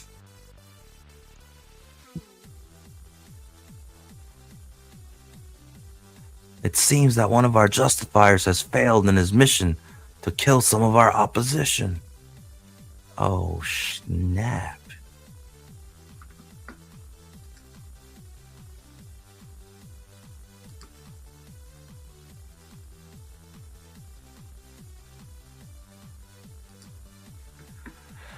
I suppose they're welcome to die here. If they wish. Our justifiers will see to that, won't they? As long as I command them, the justifiers will do their duty, Godfrey. A 10 hut. Okay, let's see. I knew I picked the right man for the job. You were a nobody before Anti-Life gave you power. No harm shall come to you, Godfrey. I am tireless in your service. Good soldier boy. Godfrey and his getup all done up. On a nearby hillside, there is the hum of descent, the flash of a materializing form. I like the choice of this text box to be like ripped parchment. I'm phasing in as you ordered, Moonrider. This spot will do for observing. So here the Forever people are phasing back in with their super cycle.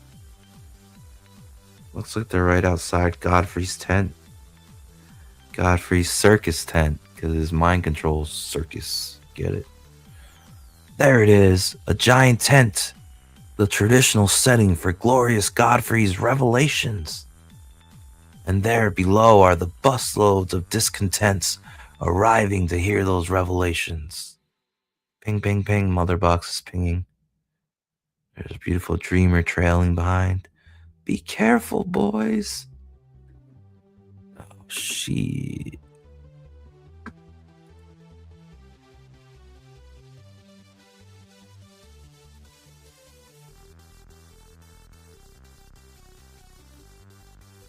Oh, there's my favorite words. Teru. Okay. Mother Box agrees. The great tent is heavily guarded by justifiers with apocalypse weapons, no doubt. They may be ready for us, but not for the Infinity Man. Here they go. Ritualistically summoning the Infinity Man from the Mother Box. Mother Box reads you. She rises in the readiness for the ritual. It is the ritual through which the Infinity Man can come here. Dun dun dun. Oh shit. All hands on deck. Mother Box sends out the signal to the farthest reaches of infinity. Mother Box links us with him. We're one with the Infinity Man. As one, we say the word of exchange. Teru! And there, they have switched places, phased out with the Infinity Man. As the thunderous echoes subside, the Forever People are gone. And in their place is the Infinity Man. Such a cool, classic design, man. Sci-fi hero they should have done more with. I am called. I am here. I am primed to act. What the Forever People know, I know. Their objective is mine. It was a very important panel for me. What they know, I know. Their objective is mine.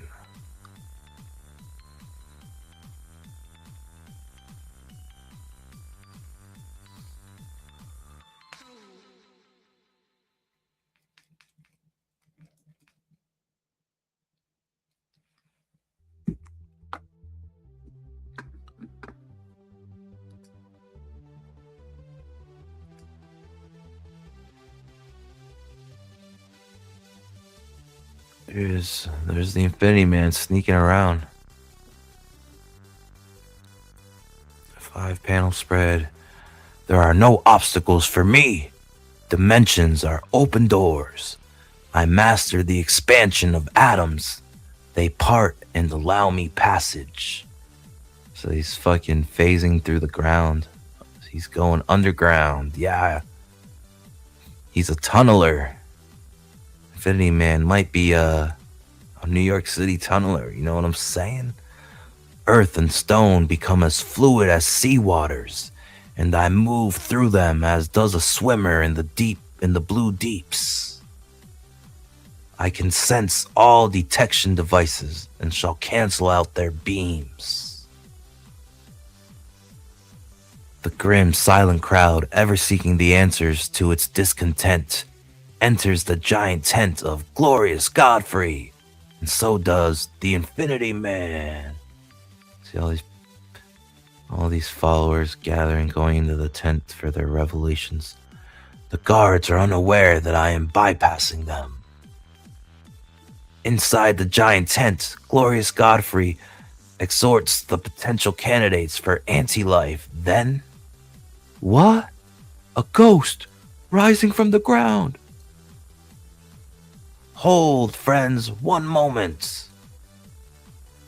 Oh, shit. They surround Godfrey like Secret Service surrounds the president, and they start capping fools, start blasting, asking questions later. The intruder grows solid. Omega shots can get him now. Blast him, blast him. Protect glorious Godfrey. Good facial expression right there. And again with the scritchy scratchy of the inking by Coletta gives that screaming even more feeling. Page are we on? 16 for 6 more pages. Oh yeah, look at that beautiful curvy. Little mega beams being shot at him via rifles. The Infinity Man locks on the flight of the deadly bullets. The Infinity Man locks on the flight of the deadly bullets, takes over their maneuvering, proceeds to control them. Wah. Very fucking Tai Chi, kata stance, meditative, controlling the Omega beams. Then he turns them on his attackers. Oh shit, sends them bouncing back as they fucking scatter. Beautiful stuff. You fool! Do you think your spectacular gimmickry can stop this operation? The forces of Apocalypse are many and mighty. Glorious Godfrey losing his shit, screaming. Your secret is wind, Godfrey, an evil wind that rushes from your throat. Oh, shit. And this demon's organ, which must be destroyed. Oh, shit. He's powering up. Kirby Crackle. About to blast that with some energy. Get rid of that mind control church organ. No, you can't. Oh, shit.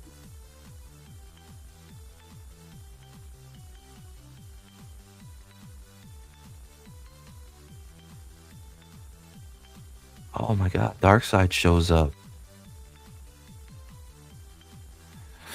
Its sonic chords will no longer stimulate the brute instincts that drive men into your service. Zoosh. Oh, completely fucking obliterates the mind control sci-fi church organ. You control the natural forces as one would instruments, but you still cannot stop me. We shall find out, Godfrey, right now. Uh-oh. Oh, shit. Somebody's put their hands on the shoulders to stop the Infinity Man. Not yet, wondrous one. You shall not get the chance. Turn about. Look at me. That voice, it chills the spirit, like the coming doom of all living things. This is not Godfrey you face, but great consummate power, so devastating that it rocks even one such as yourself. Darkseid, ruler of Apocalypse, master of the Holocaust. I probe deep and swift. Your weakness is in your complex structure. You are one and many. I can't move. I'm held by his eyes. Shit. Two powerful beings shooting lasers into each other's eyes. Oh, fuck, Darkseid, what are you doing? No. I break this strange fusion of beings. I thrust you back beyond the finite. No, I cannot hold my presence here. Oh, shit, he's phasing him back out. I gave you no chance to fight back. I struck with the full force of my probe. Crack. Fade. Vanish. Leave your space for the return of those who are linked with you. Darkseid's going crazy. Welcome back. The young of New Genesis will be easier to deal with. Darkseid, do your worst. We're not afraid. Of course not. It would pain me deeply to deal harshly with you. That is why I keep such as Desaad by my side. Desaad, the sadist. Darkseid's sadist friend who's in love with torturing people. I don't mind playing games in the slightest. Here, try this toy. Fun, isn't it? Zish. Oh, fuck. He's got knuckle knuckle sprays? Or is it some kind of gas? Or some kind of liquid? Assad spraying the forever people. Fuck's sakes. People from Apocalypse are fugly, you know what I'm saying? Fugly looking bunch.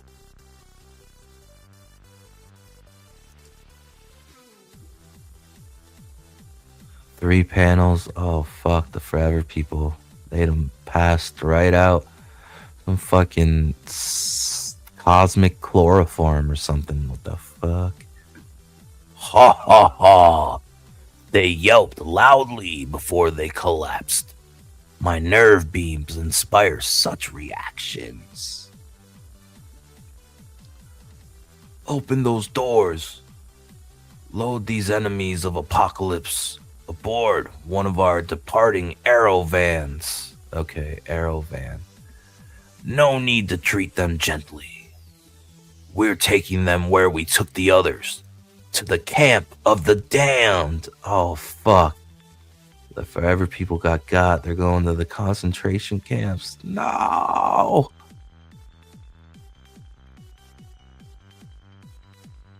It is not the first of its kind seen on Earth, but Desaad is the master of this one.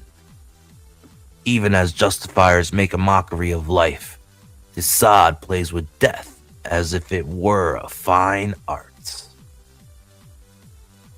Man, they're loading the forever people, unconscious forever people into the arrow van.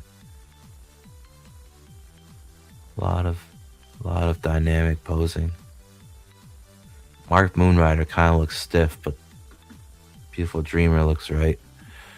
I wonder what sort of masterpieces he'll make of these brats. I trust this camp of yours is serving the purpose that overrides all others, Desaad. If the mind you seek to contact is among those at my camp, it shall soon give up its secret, great dark side. But surely you can't mean... Oh, there's power-hungry Godfrey.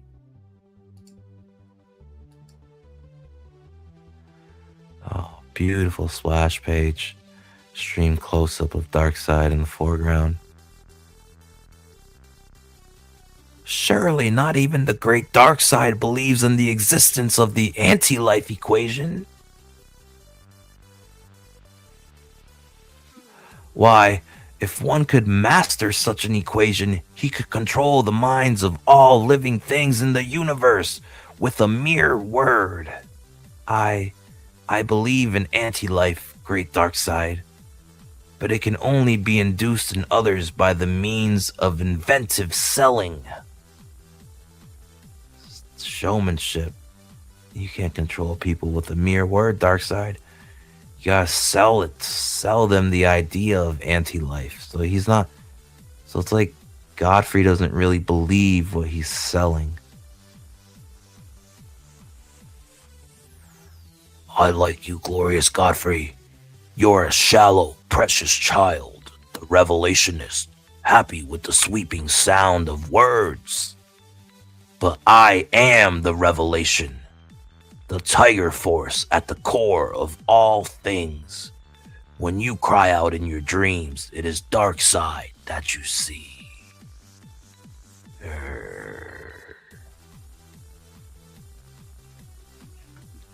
Okay, so he's setting Godfrey straight. Like, nah, listen, bitch.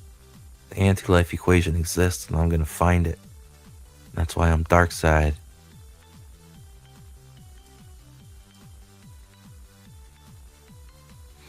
Last page.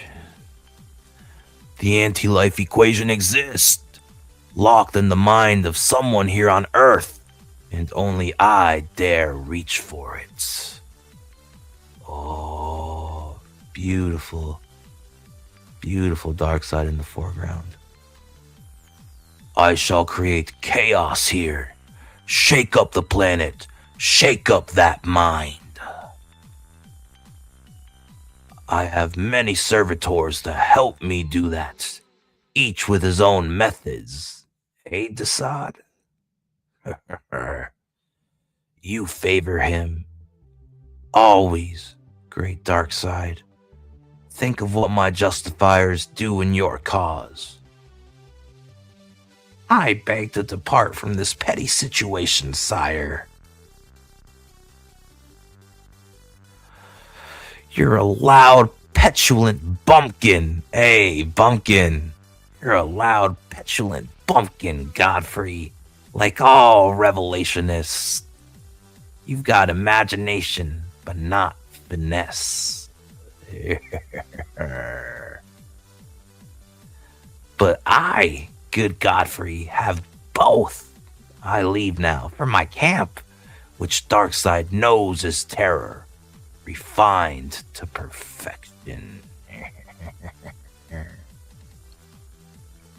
So there's the Arrow Van, taking away the Forever People. Desaad is soon on his way, aboard the same Arrow Van that carries his captives, the young Forever People. But their destination is the most bizarre and terrifying structure ever seen by the eyes of man. It is Desaad's own little domain on Earth. It is Desaad's own little domain on Earth, a pilot project of purgatory, where torment is computed, death is controlled, and escape impossible. Don't miss Kingdom of the Damned.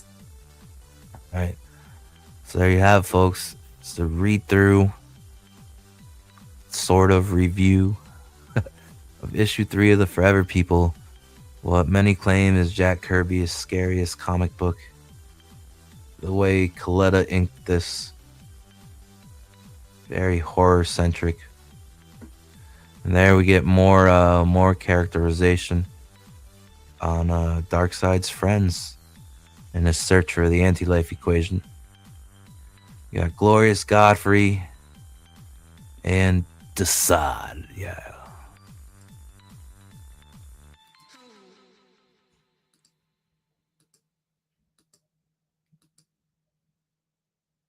And this would be issue 4. Oh no, this is issue 5? Sunny Sumo, wait, so that wasn't Forever People issue 3 then. Had to be Forever People issue 4, right? Wait, what the fuck's going on? That wasn't the issue we read.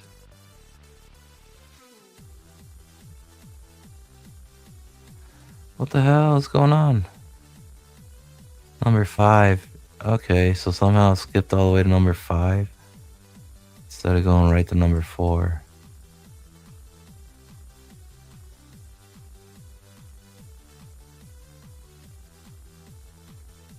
Oh, yep, the Kingdom of the Damned. This is another good issue. Jack Kirby was firing on all cylinders during this Forever People run. A lot of people don't appreciate it, but it's fucking good. Look at this. Look at the fucking murder camp of Desaad. Just torturing people.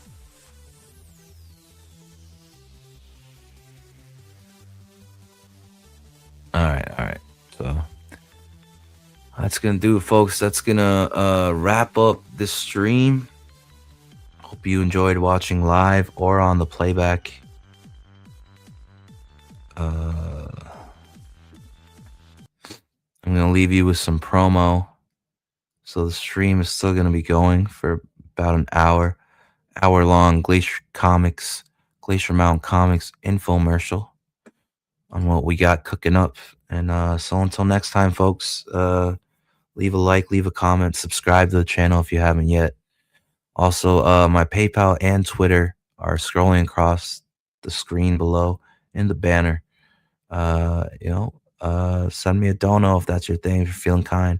PayPal.me/Glacier8888. And you're about to see art and the stuff we got in production, and that's why we are accepting donos right now, so you can help expedite the process of donations for issue 2 of Sledheads, my debut IP, debut comic book to the world. We already got issue 1 of Sledheads complete. we're looking to begin issue 2 because my debut is going to be issues 1 and 2 combined in a hardcover. That's right, Sledheads. Heavily inspired by Jack Kirby's Forever People and a plethora of other things. You'll be excited. You're going to love it. So until next time, folks, paypal.me/glacier8888. Hail and welcome to the Ice Age. Yeah. Glacier out. Ciao.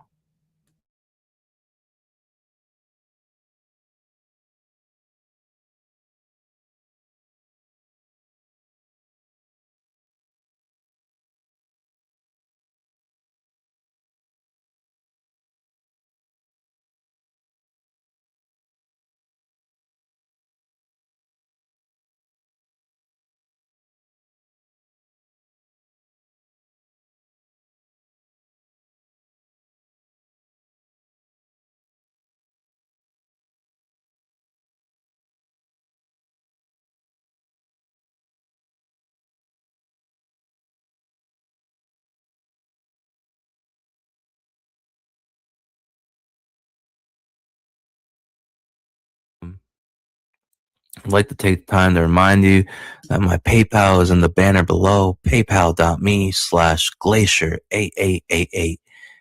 If you're inclined and of the mind and feeling kind, go ahead and leave a dono. All donations will go towards the funding of the lettering and logo of my debut 60-page comic book with art by Christian Rossi, being published by Critical Blast. So let me go ahead and show you brand new pencils. Brand new, spanking new, never before seen, never seen on Twitter. Brand new, spanking Christian Rossi Sledhead pencils. Here for your viewing pleasure today. Yeah. Look at the beauty of these pencils. Setting up the ink and color preparation. Oh yeah, look at that werewolf panel. Yeah.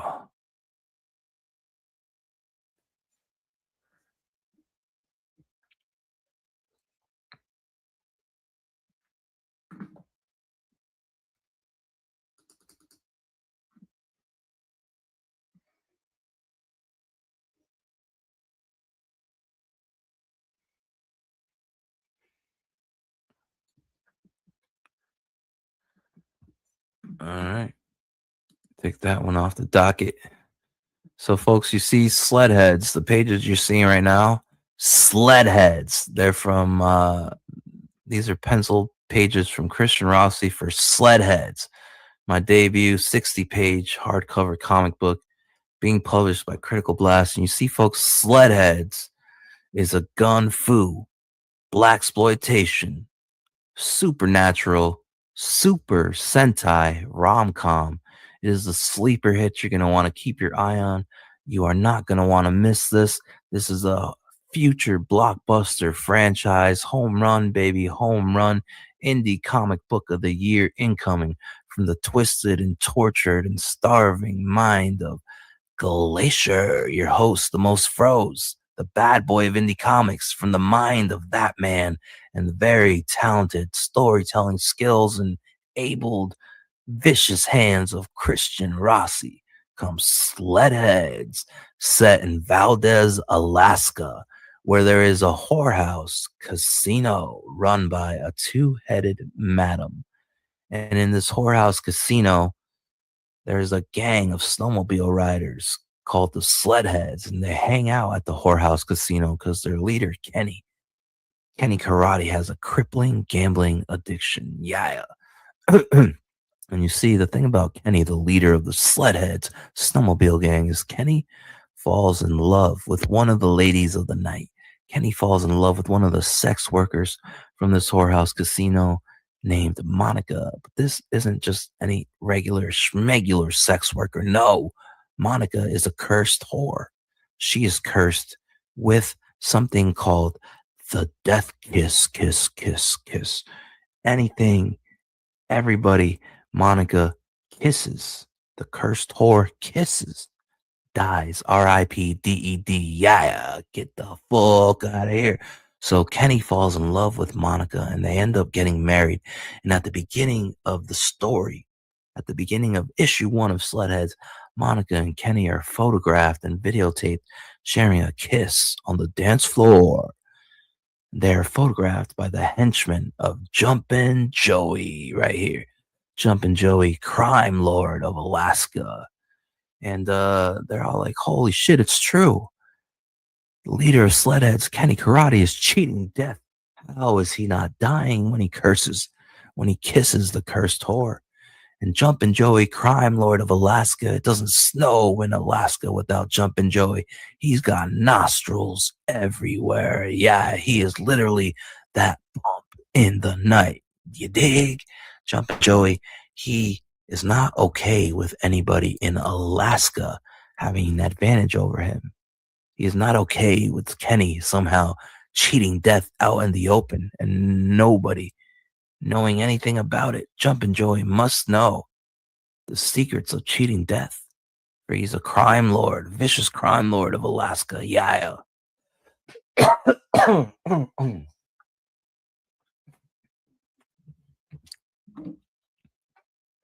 Where's my new one? Oh, okay. And you see, so Jumpin' Joey, he orders his henchmen to kidnap the cursed whore Monica.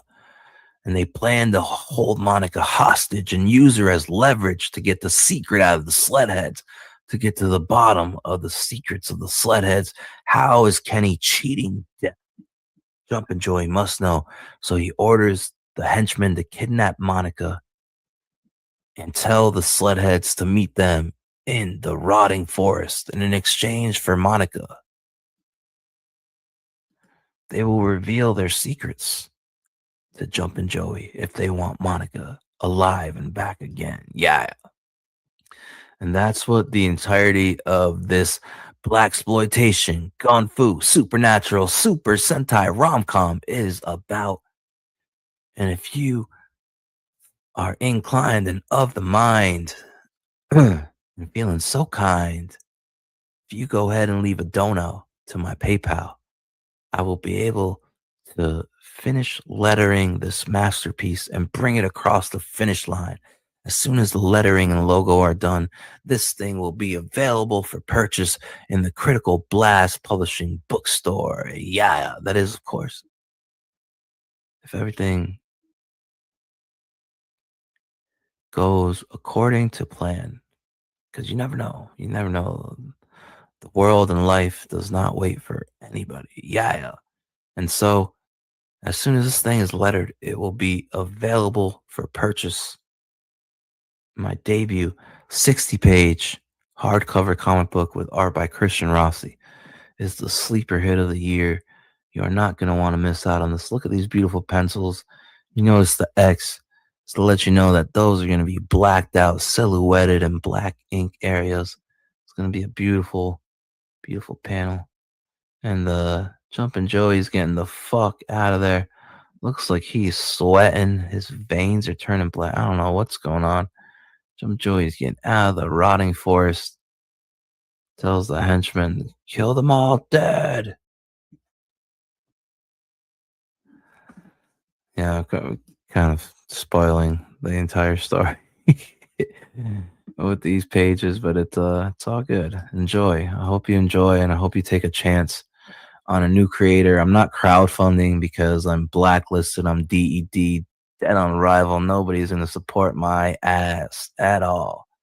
The most hated and most controversial figure, the bad boy in indie comics today. Unfortunately, that means I can't crowdfund. This is impossible. I will not hand the power of my destiny in the hands of haters and others. So if you are inclined and of the mind, take a chance on a new creator. When this book is available for purchase, please go out there and read it. They can stop me from being promoted, from being accepted in channels, in the cool guy club. They can gatekeep all that, but they can't ever stop you from reading it. Even if you hate my ass, pick this up and read it. We need comparisons of real good storytelling and writing compared to everything that we got in the indies today. I'm coming to crush. I'm coming to compete. I will never let you down. This is my God-given talent to tell stories, design characters. I am an IP generating machine. Diamond in the dirt that ain't been found. Promise you, I'm going to affect change. And it all starts with step one. Comics, comic book. Yeah. Coming to compete. I'm coming to crush. I hope you take a chance. You're really, really going to like what you read. I promise you. I've done my best to be entertaining and crazy, to garner attention, all with the hopes that that attention will translate on people taking a chance and helping me to be able to take a chance to gain readership and notoriety for my God-given talents and skills. Look at this. Look at these beautiful pencils. As the reanimated radiation cannibal, the Korean. He's been reanimated for too long. He's been absorbing all the energy, absorbing all the experimental toxins and nerve gases that are soaked into the rotting forest, which is why Jumpin' Joey chose to have the Sledheads meet him in exchange for Monica in the rotting forest, because the rotting forest has a secret of its own. Anything that dies in the rotting forest is reanimated within just 60 seconds. They don't come back like you and me. No, they come back as radiation absorbing cannibals. Yeah, because the rotting forest used to be an ex-military testing site for nuclear, biological, and chemical warfare, experimental nerve toxins, and radiation bombs. And the longer these people are reanimated, the more and more radiation they absorb from the rotting forest, the stronger they get, the bigger they grow. So unfortunately, you see what's happening here. It's so big. These motherfuckers are hanging off the chains, growing onto his legs. Here's Crash, baseball sliding underneath the giant radiation cannibal, grabbing the gas tank, the gas can. Yeah. So those were the new Sledhead pencils. And these are finished colored pages of sled heads. Sled heads. Which, if you know, you know. Sled is another word, another terminology for snowmobile. So this is beautiful Christian Rossi artwork for Sledheads, my debut 60-page hardcover comic book. It's being published by Critical Blast. Look how beautiful this art is. Trust me, you're going to want a copy of this. You're going to want to hold it up to your face and take it in. This is the sleeper hit indie comic book of the year from the tortured and twisted mind of the bad boy of indie comics, the most froze, Glacier. Yeah. Hail and welcome to the Ice Age. So please stay alert. Stay tuned. Announcements are coming soon. It's being published by Critical Blast. And you're going to love it. This is my debut. Debut for a reason. Even with talent, you got to put in those man hours. You got to study, develop, craft, learn.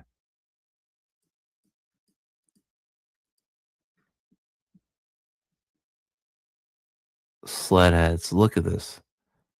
Beautiful, beautiful Christian Rossi, who studied under the tutelage of Eduardo Riso, shades of Mike Mignola.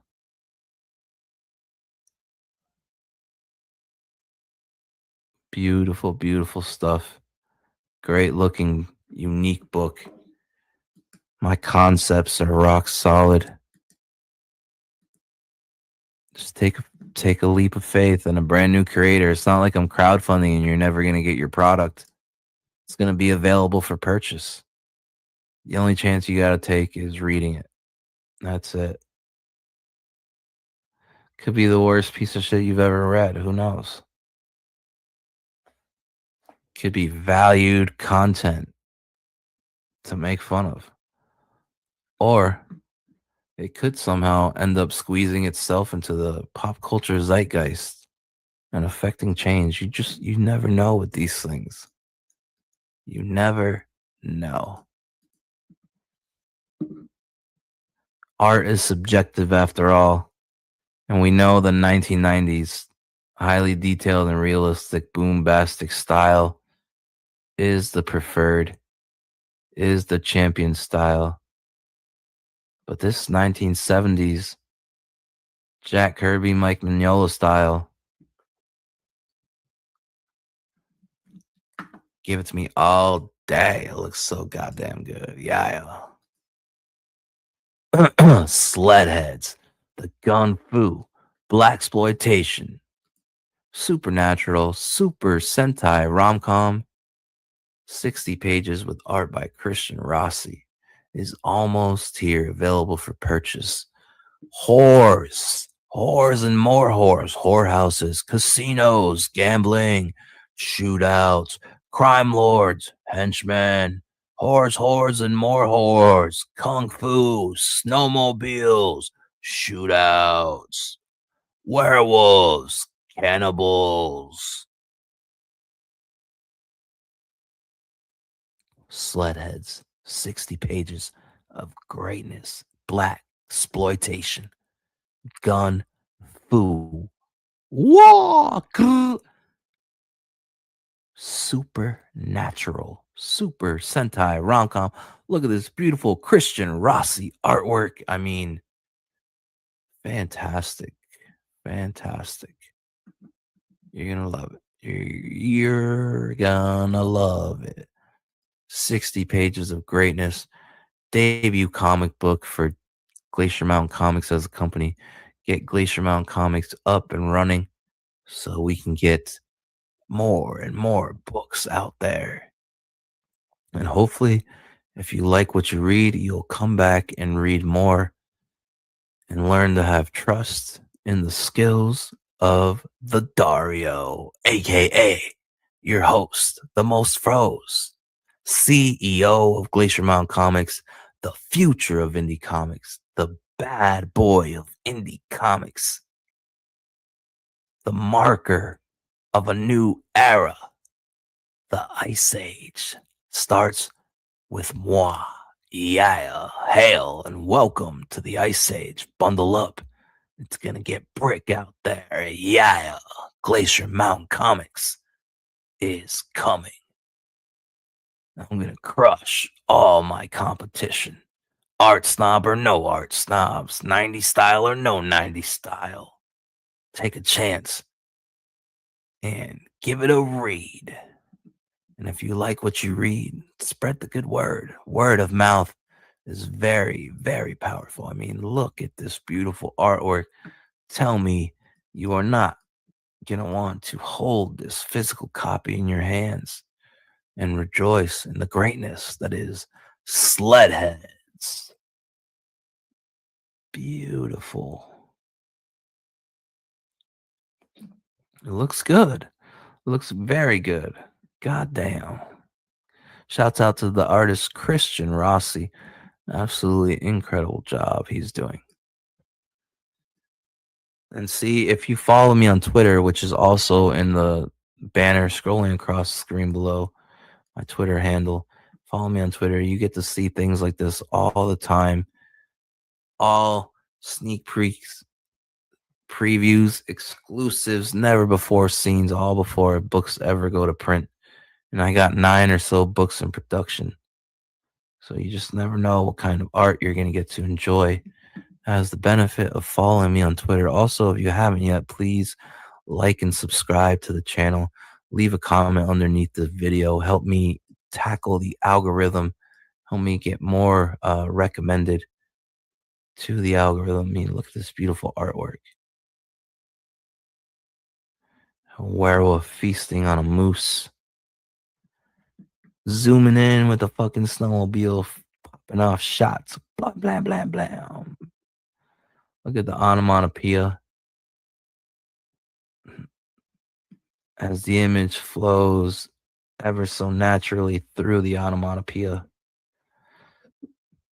This is beautiful, amazing art brought to you by the Argentinian hitter Christian Rossi. You might know him from King Cryptid with Peter Samedi at Alterna Comics.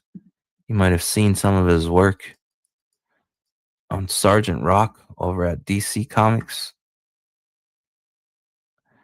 You are looking at big money, Bish. I'm coming to compete and I'm coming to crush. My story can go toe to toe with anybody's.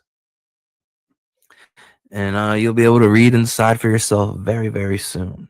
Very, very soon. Yeah.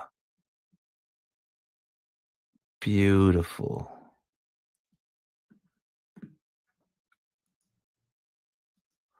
See, I got more pages. Here's my ninja, my nigga Gold Tooth. Yeah.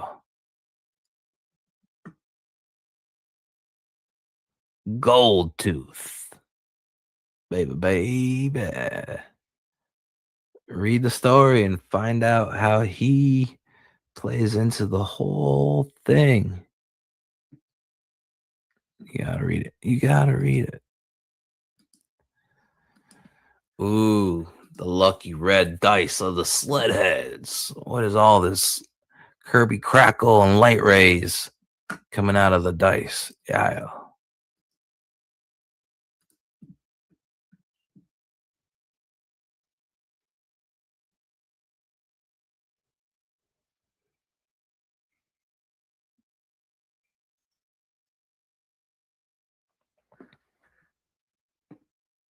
Snowmobiles, Sledheads, Snowmobile Gang. Oh, it's like a club for snowmobile riders. Yeah. Set in Valdez, Alaska. Black exploitation, gun, fu, supernatural, super Sentai rom-com, the sleeper hit up that you're not gonna want to miss, the future blockbuster franchise, home run smacked out of the park, indie comic book of the year incoming from the bad boy of indie comics and the viciously talented Christian Rossi. Yeah, we present to you Sledheads, 60-page hardcover, being published by Critical Blast.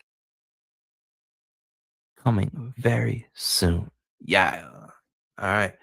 Now let me tell you about what else I have in the pipeline. How about we take a look at my upcoming superpowered team book called Blinkers. Yeah, this will come directly after Sledheads. And honestly, I've been doing some thinking. And even though I'm getting Sledheads sleddered, I don't know about putting out Sledheads without putting Blinkers out. You know? I think I might just do maybe like an anthology collection. Have the Sledhead 60 pages in there. Have Blinkers issues like one. Maybe do 3 Blinkers issues. If that's even possible. I'm gonna see. I'm gonna decide soon if I'm putting Sledheads out first by itself, or if I want to put out like a company omnibus. Give people a hardcover sample of the IPs that reside in Glacier Mountain Comics. And so check this out. So the whole premise of my mutant team book, by the way, instead of mutants, superpowered beings in my world that came to be, they're known as leapers. Leapers, because they leaped ahead in evolution. Yeah. And so this team right here, the title of the series and of the team, the Blinkers. So the whole premise of the Blinkers IP is that every 300 years there is what is known as the reset. It has been this way since the beginning of time. every 300 years, the gates of hell open, hell on earth, for 7 days. Every 300 years, the immortal intruder, the king of hell, all his 5 demon generals and all their separate demon armies. Yep. Every 300 years, they come up to the surface and they reign free to do what they please for 7 days. It is known as the reset. So, humanity and stuff, they have 300 years to prepare for this in between each reset. But in one of the resets, the immortal intruder was like fatally wounded, and he ended up having to slumber, go into like a slumber because he was wounded. He had to heal. So he slumbered away for 1,000 years. Humanity and the world knew peace for 1,000 years. No more resets with fucking demons. But then when the immortal intruder, the king of hell, he woke up from his slumber, it was so catastrophic. It was pent up demonic energy waves and a demonic cloud of demonic energy encompassed the entire planet. And this started making leapers start appearing. It accelerated the DNA of some humans and animals on the planet. And, it caused leapers to start showing up. Humans that were evolving to have powers. And, during the course of time, working together, the humans and the leapers, they developed technology using the brain of a race of bird people called Zagwa and Blinker Tech. They were able to reverse engineer and charge this brain in a way that affects the fault lines of the planet. In turn, completely sealing the gates of hell and keeping them closed with Blinker Tech and the use of this brain together. Therefore, ending resets for all of time. Humanity no longer having to worry about these 300-year resets, thanks to Blinker Tech and humanity working together. So there ends the reset. But then, in the first issue of Blinkers, tensions are high of Blinkers and humanity hate each other. And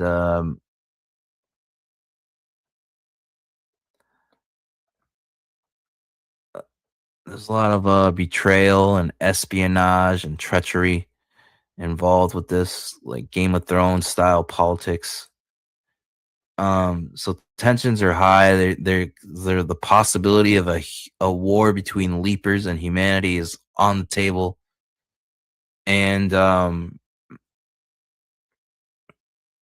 there's like an outdoor festival, like a music festival, concert outdoor festival. And all of a sudden, demons show up, start killing the concert festival goers, and kidnap and take hostage the rest of these festival goers, chase them into this fucking cave system. So these mutants are tasked by the government agent, kind of handles the relations between humanity and leapers. He tasked them with going in to rescue the festival concert goers, and he sets up media coverage for it and everything, so it's going to look real good when they rescue the humans. It'll lower the tensions of a leaper and human war. It'll make them look like heroes to humanity, help lower the tensions. Well, unbeknownst to them, they don't know that the government agent is betraying them. He has the villain team, the evil team of leapers, show up during the rescue while it's all being covered by media. So the continued slaughter of humans is going on, mutants fighting and destructing each other, causing destruction all around them, all being covered by the media, all set up by the government agent, who then opens the gates of hell, betrays his own team of mutants, and lets the demons come. And for the first time ever, it looks like demons have come to the aid of humanity, painting the Leapers in a really, really, really bad light. And since all this went down, this guy down here, Manslaughter of my mutants, he's able to convince Mechanism to give them an extra Zagwa brain so that they can go down there to the gates of hell. And there's other demon generals that aren't happy with the way the immortal intruder has been ruling over hell and how he's siding with humanity. So they want to overthrow him. So the blinkers are down there planting seeds in hell using this brain. They're able to open up the gates of hell with the Zagwa brain and the blinker tech, and they go down there and start sowing. So we're going to be able to see, during the story, we're going to see all that go down, all that treachery, the mutant battles, showing all their power sets going off against each other, mutants battling the fucking demons that stole the humans, and then we're even going to get to see parts of hell and how it works down there, the demon generals and the demon armies. Like this, conceptually, this is like unlimited story potential. I could write Blinker stories all day. In fact, last weekend I wrote 7 issues of Blinkers, and this is the book that I can't wait to get to the most. This is where I shine. And man, so I'm having thoughts of even though I'm lettering Sledheads right now, I'm probably I don't know if I should put it out by itself or just do like a company, Glacier Mountain Comics anthology omnibus, so that you guys could have multiple styles, multiple different writing styles from me, and multiple different IPs and unique concepts, so you can get a feel for the Glacier Mountain Comics company and decide if you want to be a fan, if you want to be a reader, if you're going to come back for more, if you like what you see, if you like what you read. And these are all the things I'm working on. So I just need you to stay alert and show up. If you're a gambling man, if you're going to take a leap of faith on a new creator, then let it be me, the bad boy of indie comics, the most froze, from the twisted and tortured mind and the very skilled hands and storytelling skills of Christian Rossi. I present to you Blinkers. Yeah, we'll be getting to this IP very soon. Very soon. As soon as Sledheads is lettered, we'll be moving on to this thing, and I can't fucking wait. So I want to take a look at stuff I got. Look at this beautiful Christian Rossi splash page for my upcoming superpowered team book, Blinkers. Yeah, I mean, look at the shards of glass with the demon general Mokad, the 4-armed minotaur demon general Mokad, and the shards of glass. Here are his demon armies. You got the blood swarm over here, the claw dancers over here, all pictured in these creepily and horrifically in these shards of glass, as Mokad is using his telepathy to break the mind, to cerebrally torture Stiletto here. That's her name, by the way. This bitch is Stiletto. Yeah. All right, let's keep looking at stuff. So here we got mutant. Sorry, I keep saying mutant. Leaper villain, genocide. Amazing character design, designed by me, and then presented to the artist so that he could beef it all up and make it look pretty. I'm a really good character designer. Underrated. You guys should see my character design scribbles before they get sent to the artist. Another one of my Leaper villains, Tectonic. Yeah. Just by that name, you should be able to tell what kind of powers he's gonna have. Also, once again, designed by me.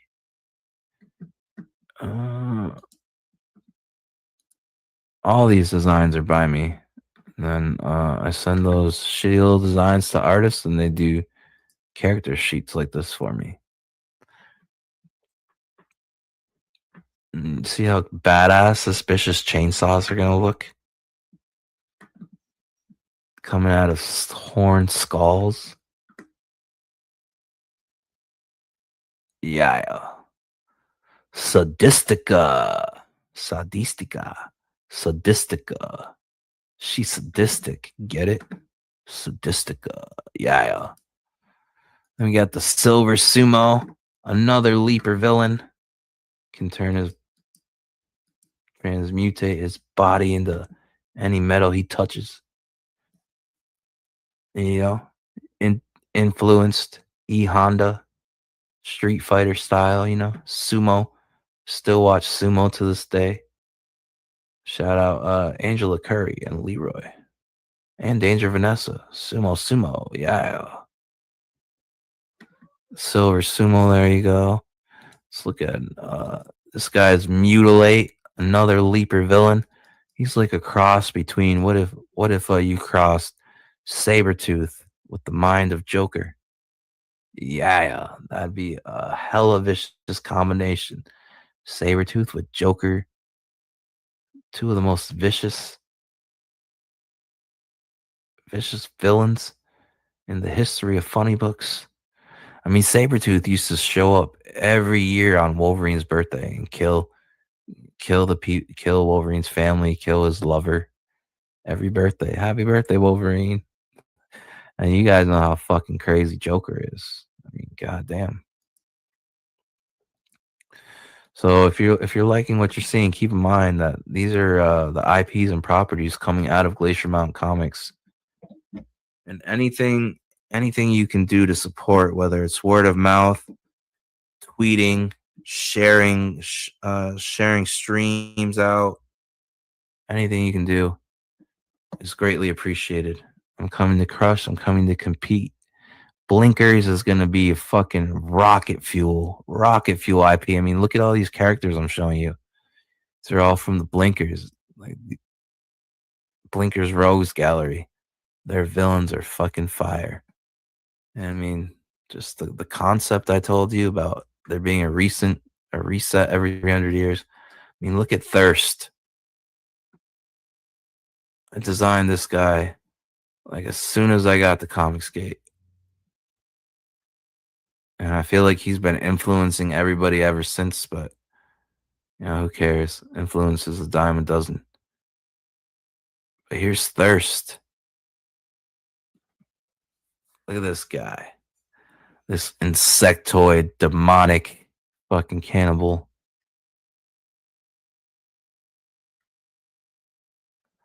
Oh, and these guys down here, these are his creatures he controls. Spikes.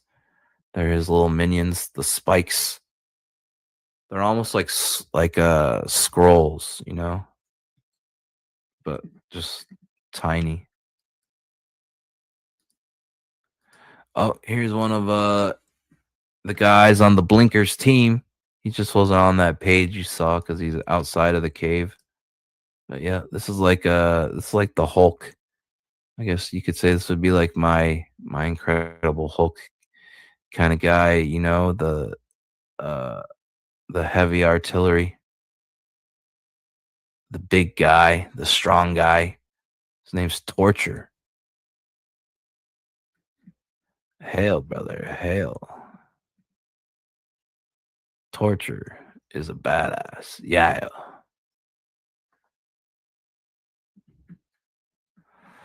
Yep, he's on the Blinker team. He's on the Blinkers. Oh, shit. Crater. Another one of the Leaper villains.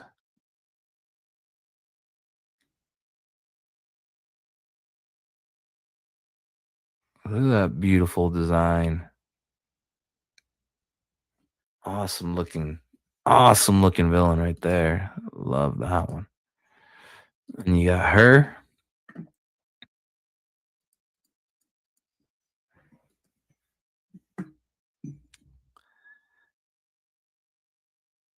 She's a leaper villain.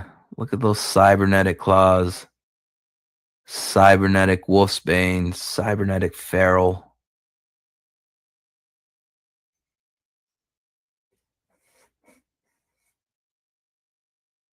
Yeah, I've always loved this design. This character's got legs, baby. Yeah. Oh shit. One of the top notch blinker villains. The sentient macho bot. Robotic assassin. Robotic mastermind. Macho. That's right. You heard it right. What? It's the funny books. I get at least one quirky name once in a while. Macho bot. Yeah.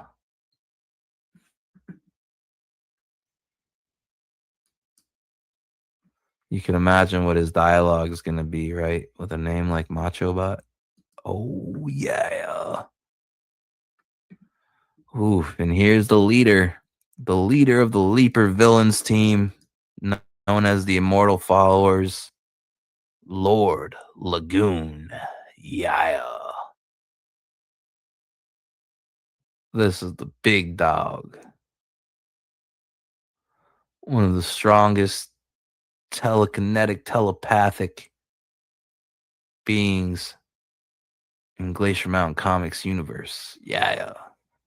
Lord Lagoon.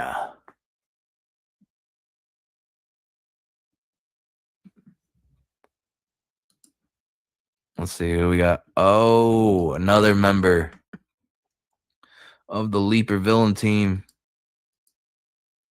And the cool thing about this guy is that his gun, we got to work on the design though.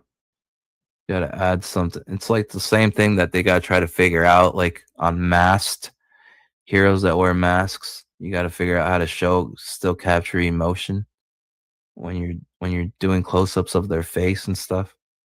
Same thing when I'm trying to figure out with this gun, because the thing about this guy's gun is that it's sentient.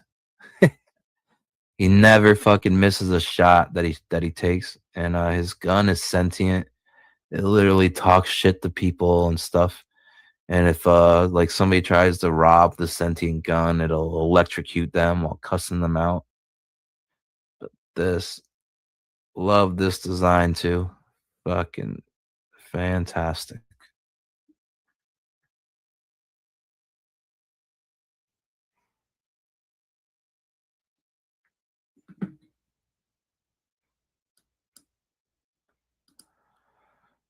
Oh, he's like this guy's right up there with Lord Lagoon. This is Bloodbath. Leaper villain, like number 1, if not number 2. Crazy powers he has. I don't even want to tell you his powers because they're special. Nobody's done it yet. Bloodbath. Yeah. Look at this motherfucker. Oh, that's this is a John Dillard design too, by the way. That's Bloodbath. Another John Dillard design. This guy is also on the Blinkers team. He's who would I compare him to make it quick? Beast from X-Men, Hank McCoy. His name is Slog. Very tech savvy, philosophical, genius level intellect. And then you can see the rest of what he has. Superhuman strength and agility, endurance, stamina. There you have it. Slog, a John Dillard design. Yeah. Actually, we designed this together live on stream. See the Cynthia hair? Like that Cynthia doll from the Rugrats cartoon that Angelica always had. The undertusks. The undertusks. Ugly motherfucker. Another John Dillard design. Another member of the Blinkers team, Warclaw. This is a mask, you know, too, by the way. The lion mask that he wears. He's not a fucking lion, you know. It's his mask. Warclaw, yeah. Fucking badass motherfucker. Look at the name. It says horror concept. But this is Vale. She's also on the Blinkers. A member of the Blinkers. Yeah.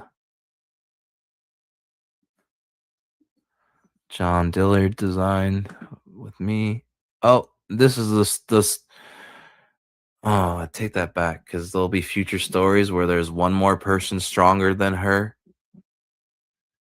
That'll be upcoming called Warpath. His name is Warhead. Warhead, telepath supreme. And he's like the reality warper, telepath, you know? Fucking super powerful. But so as of right now, at this moment, this is the strongest telepath in the Glacier Mountain Comics universe. Opia.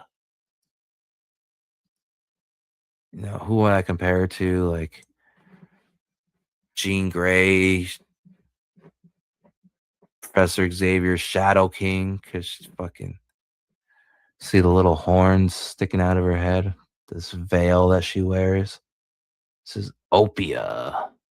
Strongest fucking telepath, strongest leaper in the Glacier Mountain Comics universe. Damn near the leader of the Blinkers. But it's not really, it's High Beam. High Beam, her lover. But she's the most powerful, so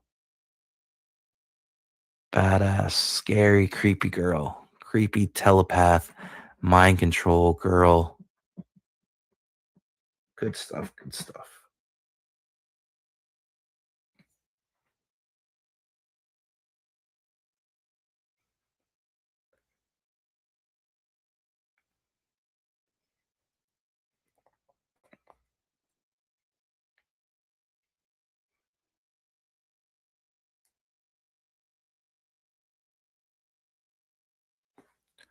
So that's Opia.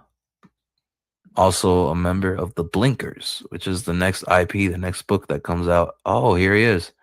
After Sledheads, Blinkers comes. But here is the other strongest telepath, but he's not a member of anything, at least not yet. I haven't figured out if I'll add him to the team because he's too powerful, you know. He's got to be on his own. Warhead, telepath supreme. He's probably going to get his own series. But you know, he'll feature in some of the Blinker stories every now and then. This is the strongest telepath, reality warper in the Glacier Mountain Comics universe. Warhead, telepath supreme. Yeah. God. Fuck. Okay. What else we got? Whoa. Okay, so I'll show them to you like this. This is Mokad, one of the 5 demon generals of hell, one of the immortal intruders' 5 demon generals.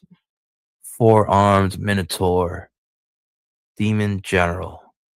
And these are some of the demons in his demon army. He likes the claw dancers and the blood swarm. Take a look at this. Take a look at these character designs from the Blinkers IP coming out of Glacier Mountain Comics right after Sledheads is done. This is where I will shine even brighter. Yeah.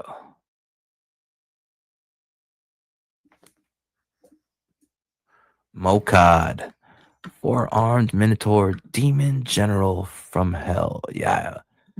These are part of Mokad's demon armies, the claw dancers. Look at this fucking great character design. You see this fucking demon running at you, you are fucked, son. Terrified. Nightmare fuel. The thing of nightmares. Yeah. This insectoid-like demon. The claw dancers. Yeah.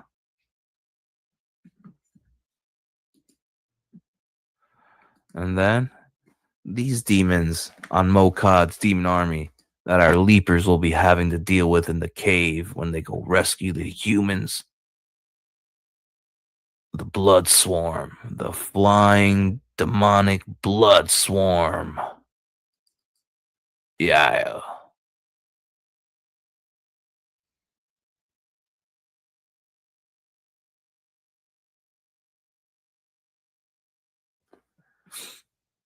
And there you have it, folks. Keep an eye out for blinkers. That is the next property to come after Sledheads. Keep in mind my PayPal is paypal.me/glacier8888. paypal.me/glacier8888.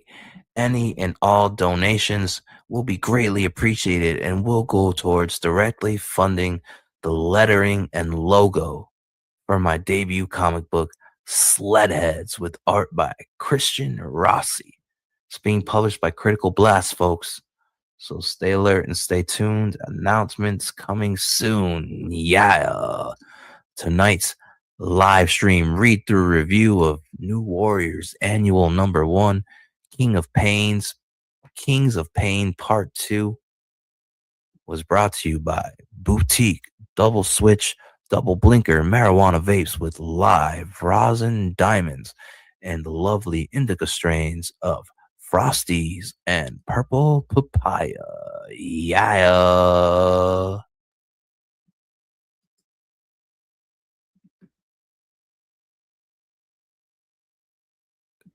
Remember to take a chance on new talent, new IP, and new properties that you hunger for.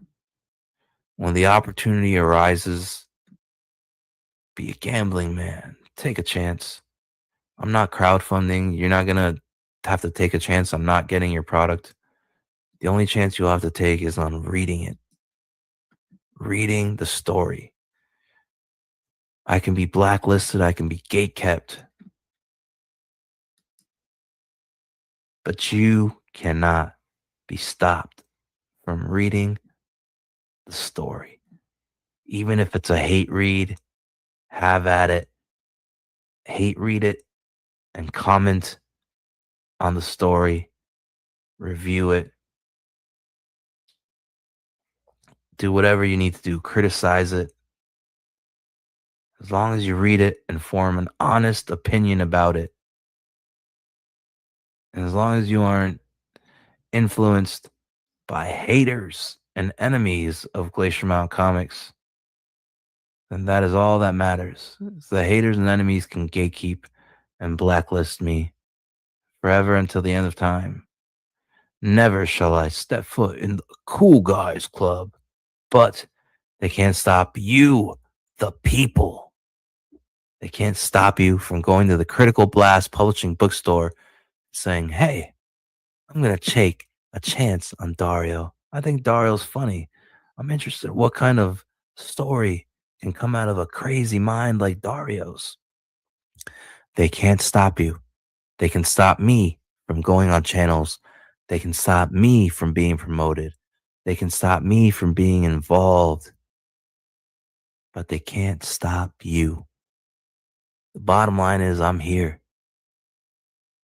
And most people know of me for being crazy and controversial. I'm at least known. They at least know I exist. And that is the beauty of it. I can be shunned, excommunicado, blacklisted, gatekept. But you, the fans, the people, the heart of it all, they can't stop you from going to the Critical Blast Publishing Bookstore and purchasing a copy of Sledheads, my debut 60-page hardcover comic book with art by Christian Rossi.